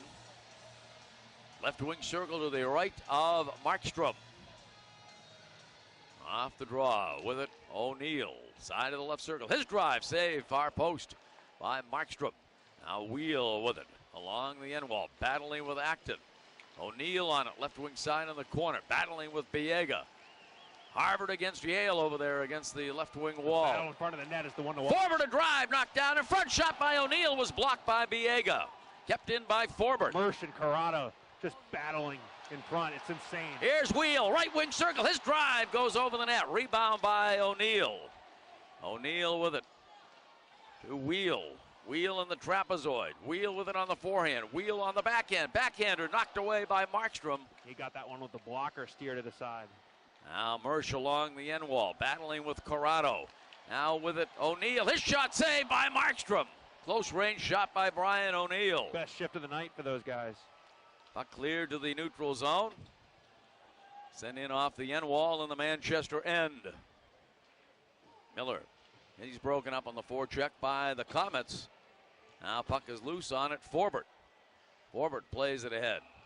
Huskins could not keep it in at the line, and offside is called against the Comets with 4:03 to go in the third period. Monarchs and the Utica Comets tied up at 1 apiece. Yeah, Monarchs need to really bear down here. You want to see that sense of urgency here late in this contest. 4:03 to go in it. You really got to dig deep here if you're the Manchester Monarchs and find a way to get some more sustained zone time. That last shift was a great start for the Monarchs. Now Laverty takes it behind his own net. Under 4 minutes to play in the third period, tied up at 1 apiece. Now Grenier battling in the corner with Bodnarchuk, right wing corner in the Manchester end of the ice. Now puck is loose. Backhander is deflected off the near side wall, kept in by Huskins. Plays it behind the net to Grenier. Stepping in Jensen. Jensen back out to the line to Huskins. Swings it right side. Pass deflected by Vandergulik, clear to the neutral zone. Huskins good on pressure there from Vandergulik. Wrapped around the wall on the far side. Gravel on it. Gravel plays it behind the net. Bodnarchuk starting out of his own zone. Bodnarchuk with it at center ice, plays it ahead. Backman sweeps it in.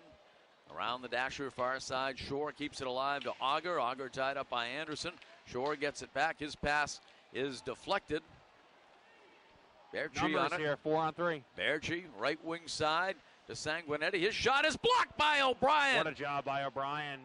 A little bit slow to get up. Friesen with it. Drops it off for Conacher. He's tied up. Monarchs come away with the puck. Auger to Gravel. Gravel over the line, left side. Gravel a drive. And a save, Markstrom. It's sitting right along his pad. Auger tried to get to that puck. Now puck tracked down by Gravel in the neutral zone. Drops it off for Rain. Rain with it, slides it across ice. Yeah, Monarchs can pride themselves on being a superior conditioned team. This is where it comes into play. Late in games, late in shifts. Mersch with it. Mersch drops it off for O'Neill. A shot glove save by Markstrom. And he hangs on, robbing Brian O'Neill with 2:22 remaining. Yeah, good save, but not as good as the crowd reaction would make you think. Mersch does a nice job backing in. He waits, gets it onto O'Neill. And that's just positioning right there. Markstrom just throws the glove up and makes the stop on O'Neill. A good save there by Markstrom, but not spectacular. And now the Monarchs will get an offensive zone faceoff as a result of it. But how about Mersch backing in there like Patrick Ewing? Then dishing it off to the trailer in that instance, who was O'Neill. Wheel on the draw, left wing circled with Acton. You didn't anticipate a Patrick Ewing reference in this no, broadcast. I did not see that one coming. Did not. Wheel will take the draw with Acton in the left wing circle. Wheel wins it. Back to Miller. Pulls the trigger. Puck was on edge. Couldn't get anything on it. Was blocked in the slot. Gounce drops it off neutral zone to Acton. Sweeps it in behind the net. Stopped by Berube. Plays it far side. Monarchs in the neutral zone with it. On it, Wheel over the line. Wheel to O'Neill, but offside called against the Monarchs. With 2:02 to go in the third period, tied at 1 apiece. Monarchs and the Utica Comets going at it here today. Into the early evening in Manchester, New Hampshire on what was a beautiful day here in the Queen City. Series will shift to Utica for games 3 and 4 and 5 if necessary, starting Wednesday night. Aren't they all beautiful days here in New Hampshire? Yeah, most of them are. The Department of Travel and Resources also wants me to let you know, that all of everybody for listening out there, that we are a tax-free state as well. Now Huskins tied up along the wall. Puck loose on front, back hitter, Backman saved by Markstrom. Now O'Reilly with it. Cal O'Reilly plays it in off the left wing wall to Jensen. Now puck taken by Grenier. Along the right wing wall, tied up by Nick Dowd along the right wing boards. Side of the right wing circle, back out to the line it goes to Clendenning. Clendenning still has it. Throws it into the left wing corner. Bodnerchuk on it along the wall. Plays it ahead, kept in by O'Reilly. Chipped high up into the air by Dowd. Knocked down by Clendenning at his own line. Comes back into the Utica zone. On it, Huskins. Huskins behind his own net. Sends it far side to Clendenning. Clendenning pokes it ahead. Neutral zone. Zaleski backhands it in. Behind the net, Berube has it. Drops it off for Forbert. Stolen away by the forechecking of the Utica Comets. Now Anderson with a drive that goes wide of JF. Now Gravel battling in the corner with Zaleski in the Manchester zone with 46 seconds remaining in the third period. Puck along the left wing wall in the Manchester zone. Puck pops high up into the air and goes out of play off the netting in the left wing corner of the Manchester end of the ice. 38.1 seconds to go in the third period. Monarchs and Comets tied at 1. Monarchs out shooting the Comets 32-24. The Monarchs really been able to turn it up here late in the third period of play. It started with that shift from Wheel, Mersch, and O'Neill that we highlighted. Monarchs have gotten several pucks to the net after that as well. That's where the Monarchs have really gotten going here in this third period of play. They're able to bear down and create some opportunities. 38.1 seconds to go. We'll see if Jordan Wheel has some more magic on his stick. Wheel wins the draw, back to Loverty. Now on it, Bodnerchuk in the neutral zone, plays it back to Loverty. Loverty off the stick of Wheel, it goes deep in the Utica zone. Biega wraps it around the wall, far side. Mercia drive, knocked away at the far post by Markstrom. Now Wheel battles along the end wall in the Utica end of the ice. O'Neill with it, side of the left wing circle. Back out to the line, it goes to Bodnerchuk. Great job to keep it into the line under pressure by Bods. Now to Mersch, throws it out in front, and it's smothered by Markstrom. But yeah, right out front of the crease. I think they say Markstrom had it long enough, and with 5.5 seconds, we'll have a face-off in the Utica zone. See who Coach Stothers puts out there, you perhaps consider using the timeout in this instance as well. This could perhaps gain some time for Wheel and O'Neill and Shore to stay out there. They're going to stay out, looks like, regardless. Face off right circle. Taking their time to pick their guys. Monarchs, of course, getting the last change, being the home team. Shore and O'Reilly on the draw. Shore played with the LA Kings this year, making his NHL debut, scoring his first NHL goal against the New York Islanders in late March. Puck comes in behind the trapezoid, taken by Anderson. Throws it in the stands. He put it right into the stands. Yes, and he's he did. headed off. Wow, what an incredible lapse of judgment there from Anderson. That's a penalty. That'll be delay of game, and it comes at the 20-minute mark. We're going to talk about it, but there is no doubt that he put that one into the stands. No question. Section 108 on the far side as I look at it. I believe they're going to call it. And they're going to put time back on the clock. Yeah.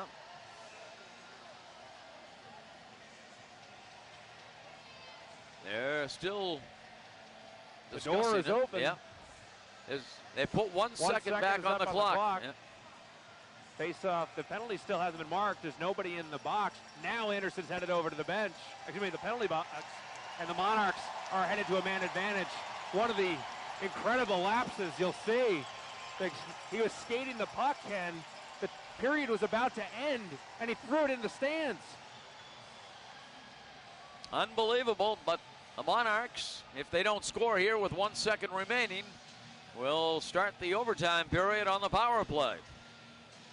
And have most of the 2 minutes to work with. Mersch on the draw, and the puck cleared to the end wall by the Comets. So we go to overtime for the second straight night here at the Verizon Wireless Arena. Monarchs and the Utica Comets are tied up at 1 apiece. We'll have a 15-minute intermission, and then the overtime session will get underway, and when it does, the Monarchs will be on the power play. So no scoring in that third period. Shots through 3 periods. For the Utica Comets, 24. They had just 3 in the third period. For the Monarchs, 32. They had 8 shots in the third period. So, again, still little to choose between these two clubs. The champions of the Eastern Conference, the Manchester Monarchs, the Western Conference champs, the Utica Comets, will take it to the limit in overtime once again here at the Verizon Wireless Arena. We'll pause here for 2 minutes. We'll take a break and be back with more on the ESPN New Hampshire Monarchs Radio Network. JD's Tavern, a great place before a game or after work. It's the place to go when attending a hockey game or any event at the Verizon Wireless Arena. JD's Tavern and the Radisson Hotel downtown Manchester is it. If you're looking for a place with a creative menu including oversized sandwiches, delicious soups, fantastic burgers, and great salads, then look no further than JD's Tavern. Heading to a Manchester Monarchs game? JD's Tavern just across from the arena on Elm Street. Take a break from the ordinary and try the extraordinary.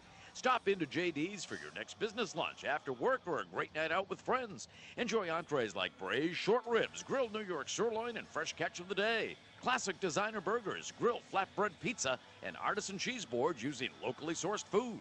JD's comfortable decor reflects the old mill architecture of the Manchester Historic Mill Yard. Before or after the game, for lunch or dinner, or just a fun night out with friends, try the upscale tavern, JD's Tavern at the Radisson Hotel, downtown Manchester. Energy North Propane has been serving the Merrimack Valley, Seacoast, and Lakes region for a long time.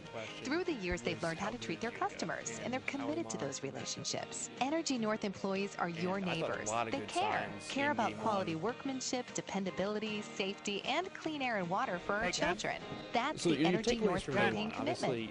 EnergyNorthPropane.com. Energy North Propane, people you know, service you trust.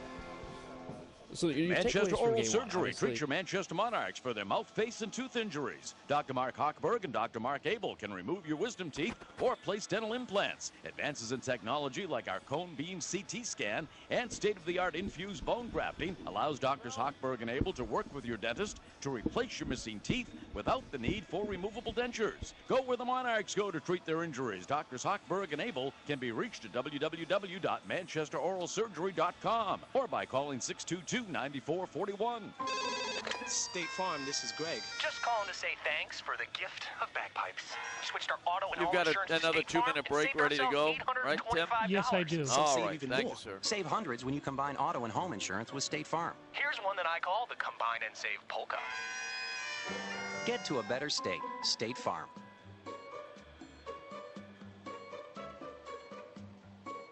Average household savings based on 2012 National Survey of New Policyholders who reported savings by switching to State Farm. Miller? Yes, I am. Oh, cool.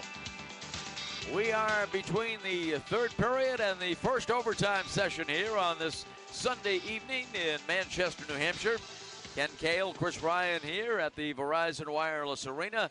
Tim Glenday is our producer at the flagship, ESPN New Hampshire and WSMN, the mighty 1590. Glad to have you with us today. Wherever you may be listening, we've had so many tweets. Wish we could recognize all of them. AHLLive.com, free of charge for all of the Calder Cup Finals games, where you get the video and audio of the games. And today on Sirius XM satellite radio, the NHL Network. So thank you for joining us wherever you are. And what a game it's been. 1-1, the Monarchs and the Comets after regulation play here at the Verizon Wireless Arena. Zach O'Brien scoring for the Monarchs at 19:05 of the opening period. Set up beautifully from along the right wing wall. Sean Backman throwing the puck in front, and O'Brien redirecting it by Jacob Markstrom to put the Monarchs on top 1-0. Nick Dowd also picked up an assist on Zach O'Brien's third goal of the postseason. 1-0 Monarchs after the opening period.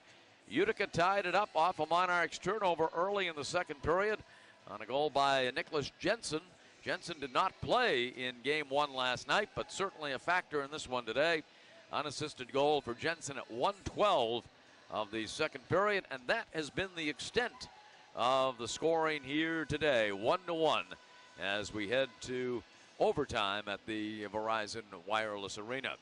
Earlier today, Chris Ryan had the opportunity to chat with Monarchs all-star defenseman Colin Miller. So your takeaways from Game 1, obviously, the big question was how good is Utica and how are the Monarchs going to match up with them? Will you be able to impose your will? And I thought a lot of good signs in Game 1, even if you guys don't come out with a victory as you do in overtime, for this team in Game 1 and how you match up with Utica. They're a good team, obviously, but you obviously know what you can do against them. Yeah, I think the teams are very similar. Obviously, like you said, we don't know a lot about them going in, and you really don't. You watch your video and stuff like that, but it's almost like another league, that other conference, because you don't really play them ever. So, yeah, they're a strong team. Like you said, they're solid defensemen, puck-moving guys back there, and little gritty forwards up front, so, and a big, solid goalie. So, yeah, we did well there, but I think we'll look to improve on some things and take it going forward here. You talked previously about how you guys were collectively better than you were individually as a D-corps, and that the 6 guys were so significant. Tonight you became 5 guys, and it seemed like you guys even didn't get better without Jeff Schultz, but you were able to really absorb his loss and have success, limit opportunities. What does that say about the team? Yeah, it's good. I think obviously it's some character back there. You gotta elevate your game if one of the guys goes down, and it was good. But I think you get into a rhythm even more with 5 guys because you're going pretty much every other shift, and that kind of happens. But it was good. Yeah, it was really good to see. What's the mindset when Schultz does go down? Obviously, there's been times you haven't played with him this year, but you guys more often than not have played together. And if you personally, what do you tell yourself? Nothing really. Nothing really changes. I think for the other guys, maybe it might change a little bit. But, you're going to be playing with different guys throughout the night, and you just kind of know that. But, no, it's nothing too big to worry about. In terms of, the process aspect of things, it seems like this team is very disciplined, and you go about on a day-in, day-out basis and have, a great focus about how you play. Talk about that, and is that unique to other teams that you've been on before, the amount that these guys enjoy being together? Yeah, I think, well, that comes with great leadership. I think we got a lot of guys in our room that have been around, and they've played a lot of games in this league, and they're good leaders. So I think they keep us on track, and they do a really good job at kind of making sure we're in check, we're being disciplined, stuff like that, important things kind of going through a series. And finally, moving on to Game 2, what can you guys build upon from Game 1? Some of the things you didn't like about the approach in Game 1. First period seemed to be, emotional roller coaster for both teams. Very high, very intense, and then everything settled in. And when it did settle in, it seemed like that's when you guys went to work. You got good zone time. You were able to double their opportunities in the offensive zone. Yeah, I really liked our shots on net. Obviously, we got a lot of shots tonight, and we got to keep getting those bodies in front. He's a huge goalie, and he's a big part of their team. So if we can keep doing that, keep cycling the puck down low, hopefully we can kind of grind away their D, and hopefully it'll work out for us. Millsy, thanks a lot. Yeah, thanks. Okay. Monarchs All-Star defenseman Colin Miller talking with Chris Ryan earlier today here at the Verizon Wireless Arena. We are heading to overtime for the second straight night. Last night, the Monarchs won it 3-2 in overtime on a goal by Michael Mersch, set up by Jordan Wheel. And we'll see what unfolds here during the overtime session here this evening at the Verizon Wireless Arena. Whatever takes place here, we know that the series will resume on Wednesday night, 7 o'clock in Utica. And you can catch that game on the mighty 1590 WSMN starting at 6:45. That will also be available on AHL Live. And as we said, all games in the Calder Cup Finals will be free of charge on AHL Live. So check it out if you're not going to be in the building at Utica on Wednesday night. I know tickets are completely sold out for Utica. It's been a very tough ticket, and it's going to be a tremendous enthusiasm. There's no question about it. The Utica fans are terrific. There are some here tonight, I've noticed, off to our left in particular, and they have been great all season long. And the games are sold out in Utica, and they sold out very, very quickly. Fans were camping outside the arena in Utica to get tickets when they went on sale on Friday. So fans really excited about the prospect of the Calder Cup Finals coming to Utica on Wednesday. Well, if you're listening to us for the first time, the Monarchs advanced to the Calder Cup Finals with a first-round victory over the Portland Pirates in the Eastern Conference quarterfinals, 3-2. The Monarchs winning Game 5 was the franchise's first ever victory in a winner-take-all playoff game. Monarchs won the best-of-7 series against the Wilkes-Barre Scranton Penguins, 4-1. Just the second time in team history that the Monarchs won a 7-game playoff series in 5 games or less. In the franchise's third ever trip to the Eastern Conference Finals, the Monarchs swept Hartford. It was the second playoff series sweep in club history and the first since 2010. This marks the first time since 2000 that the teams that finished first and second in the regular season have met in the Calder Cup Finals. Monarchs had the most points in the American Hockey League, thus home ice advantage throughout the course of the playoffs, and Utica winning the West with the most points in that conference. So, top 2 teams are in it for the first time in 15 seasons. Monarchs and the Utica Comets are going to overtime. We will take a break before they do right here on the ESPN New Hampshire Monarchs Radio Network. Stan, is that you? I thought you retired 10 years ago. Yeah, I did, but I really missed those dental benefits, so I'm back. Ain't retirement grand? You should check out the new individual and family plans from Delta Dental. Aren't those private plans expensive? Not with Delta Dental. You get the same dependable benefits offered by employer plans and at competitive rates, plus up to 100% coverage for exams, cleanings, and x-rays. And the dentist you have, you can keep, because Delta Dental has the largest dental networks in the nation. Well, that sounds amazing. So what's the catch? No catch. Enrolling is easy. You can do it online at any time at deltadentalcoversme.com. What's that website again? That's deltadentalcoversme.com. Thanks. Retirement, here I come. Northeast Delta Dental, the region's most experienced dental benefits company. Plans available in Maine, New Hampshire, and Vermont.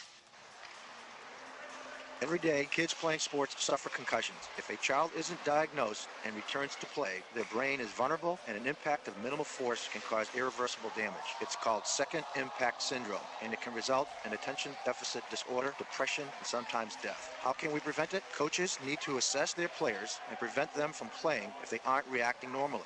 We need to do baseline testing before kids participate. Then test the kids we suspect have had a concussion. If the results are different, they need to stop all activity and see a medical professional. Hi, I'm Andrew Bodnarchuk, defenseman for the Manchester Monarchs. I recently suffered a concussion in a game. Resting, completely stopping all physical activity was crucial to my recovery. Because I did, I was able to get back on the ice. No matter what your age is, when it comes to a concussion, safety first. Rest up and you'll be back before you know it. A message from the New Hampshire Orthopedic Center and the Manchester Monarchs.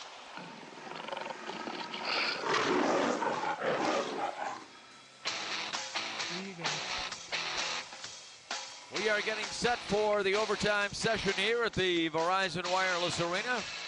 At least the first overtime session. Ken Cale along with Chris Ryan, Tim Glenday, our producer at the flagship, and Chris Ryan standing between the benches. Monarchs will be opening this third period on the power play. I should say opening the overtime period on the power play after a real gaffe by Peter Anderson of the Utica Comets.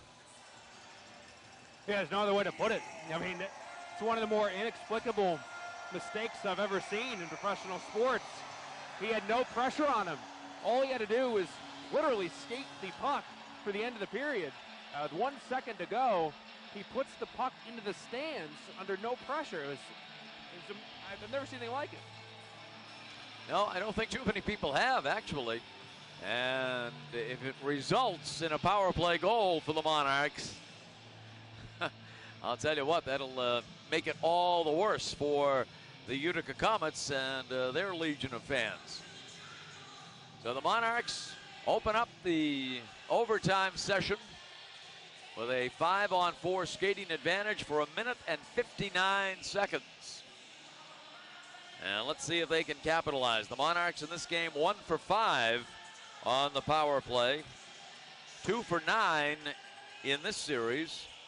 Utica 0 for 4 today. They are 1 for 7 in this Calder Cup Final series. As we await the faceoff, Nick Shore out there for the Monarchs up front with Brian O'Neill and Michael Mersch. Colin Miller and Jordan Wheel will patrol the points for the Manchester Monarchs. Will Acton will take the draw for Utica against Nick Shore. Jacob Markstrom defending the goal to my left as the Monarchs fans wave the towels. 6,078 in attendance here tonight at the Verizon Wireless Arena. Face-off won by the Comets. Huskins fires the puck into the Monarchs' end of the ice. Taken by Jordan Wheel. Wheel starting out of his own zone for the Monarchs in overtime. Wheel has it. Wheel sends it left side. O'Neill for Shore. Back to Wheel. Wheel drops it off for Miller. Pulls the trigger. It's blocked by Huskins and cleared the length of the ice by the Comets. Stopped behind the net by J.F. Berube. On it is Jordan Wheel. Wheel starting out of his own zone. Center ice to Nick Shore. Shore with it down the middle. His drive saved chest high by Markstrom, and he hangs on.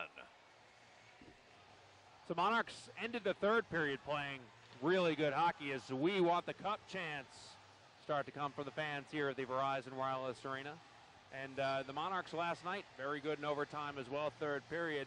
A good chance for them to set the tempo here for this overtime period, or perhaps, and for the Monarchs' sake, end it early on here with a good power play, but allow them to dictate the tempo here early on. That's important. Shore taking the draw, right wing circle to the left of Markstrom. Minute 19 remaining on the Monarchs power play. Back out it goes to Wheel. One-timer Miller, and it's blocked and out of play. Minute 13 remaining on the man advantage for the Monarchs. We're in the opening minute of overtime here at the Verizon Wireless Arena. Monarchs go with Wheel and Miller up top, Shore and Mersch and O'Neill up front. The power play and penalty kill been very good for the Monarchs tonight. That has not always been the case throughout this postseason run, but tonight a strong asset for the Manchester Monarchs. Shore taking the draw, left circle to the right, wins it back to Wheel. Wheel with it. Just inside the line, drops it off for Shore. Puck loose along the left wing wall in the Utica zone. Now puck cleared into the Monarchs end of the ice. Tracking it down is Colin Miller. Miller starting out of his own end to Nick Shore. Shore with it at center ice. Shore gains the line, throws it into the right wing corner. Shore wraps it around behind the net. Wheel keeping it alive. Great keep by Wheel. Used his body to keep the puck in the zone along the wall. Now played into the trapezoid. Shore has it in the left wing corner. Shore with it side of the circle. Drops it off for O'Neill down low. O'Neill moving in. And the shot knocked away. Slashed out of his hands. He puts his hands up. The stick is on the ice in two pieces. He made the move towards the net with Mersch sitting out front. I thought that may have been the ball game right there.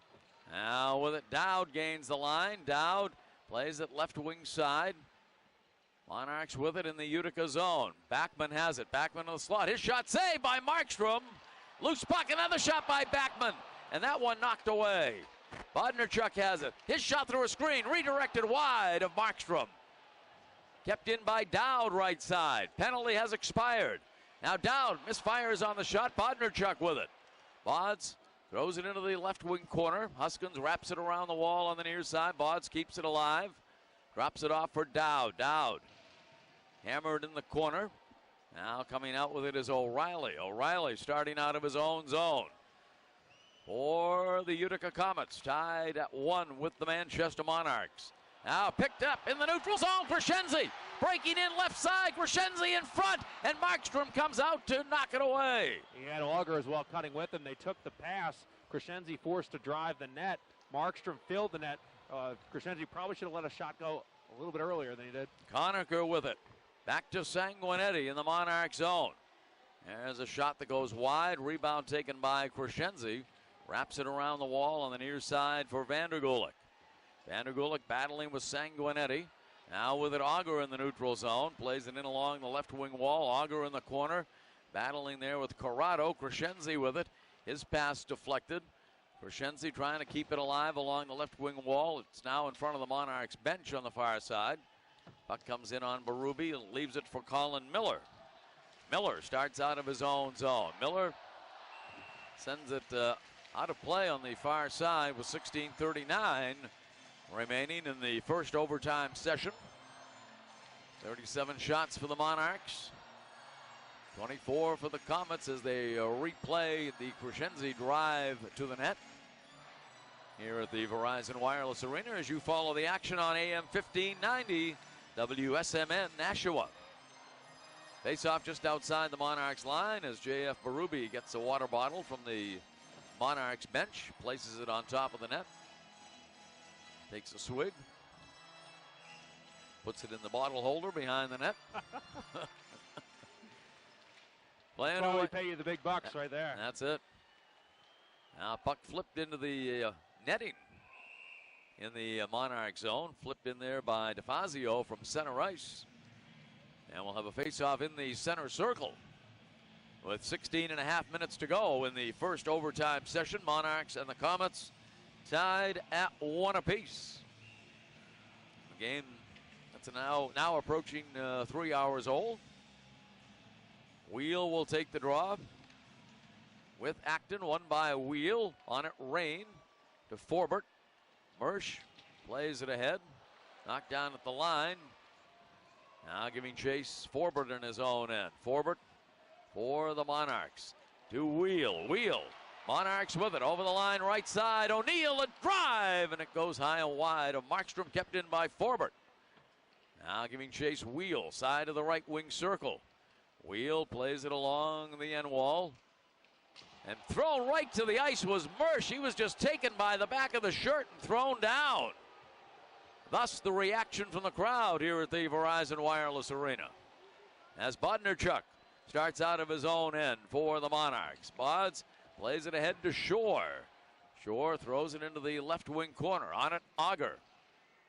Wrapped around by Clendenning. Now kept in by Loverty at the right point. Behind the net to Auger. Auger with it along the end wall, battling with Clendenning. Shore is there for the Monarchs. Auger has it. Back out to Bodnarchuk. Bods throws it off the end wall. Kept in by Loverty right side. Loverty in the trapezoid. Drops it off for Shore. Stolen away by the Comets in the neutral zone. Utica, 3-on-2. Auger trying to get back. Grenier to Jensen. Jensen throws it into the trapezoid.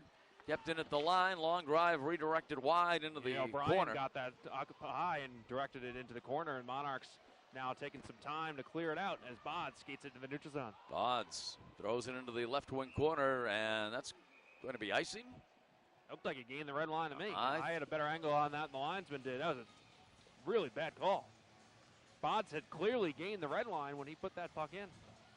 Everything matters in overtime in the Calder Cup Finals, and that's a big play right there. And the linesman was on the blue line when he made that call, and he was under a little duress trying to get out of the way as Bods had skated through and ends up calling an icing in that instance. 14:53 to go in the first overtime session, tied at 1 apiece. There's a discussion going on. Friesen discussing something with one of the referees here today. Friesen still in a discussion with Shandor Alfonso. Friesen and Shore on the draw, right circle to the left of J.F. Berube. Off the face-off, Conacher's drive and a save by Berube. Right off the draw, Corey Conacher with a shot in on J.F. J.F. hadn't seen the puck yet in overtime, and you get a laser right in on you from Conacher off the draw. Obviously all the bodies there for the face-off, but looked like he had a decent lane to see that puck. In fact, he did. Looking at the replay, nice save by JF, and good job holding the puck. It's been a good game here from JF. Friesen on the draw. Really good game for JF. Nick Dowd and Friesen on the draw, right circle to the left of JF. Gravel sends it neutral zone. Thrown right back into the Monarchs end, taken by Colin Miller. Stolen center ice by Conacher. Conacher goes down. Miller picks up the puck in his own end. Near side, Gravel to Dowd. Dowd pokes it ahead to Vandergulik. Giving chase is Conacher in his own zone. Dowd beats him to it. Dowd out in front. Shot. Score!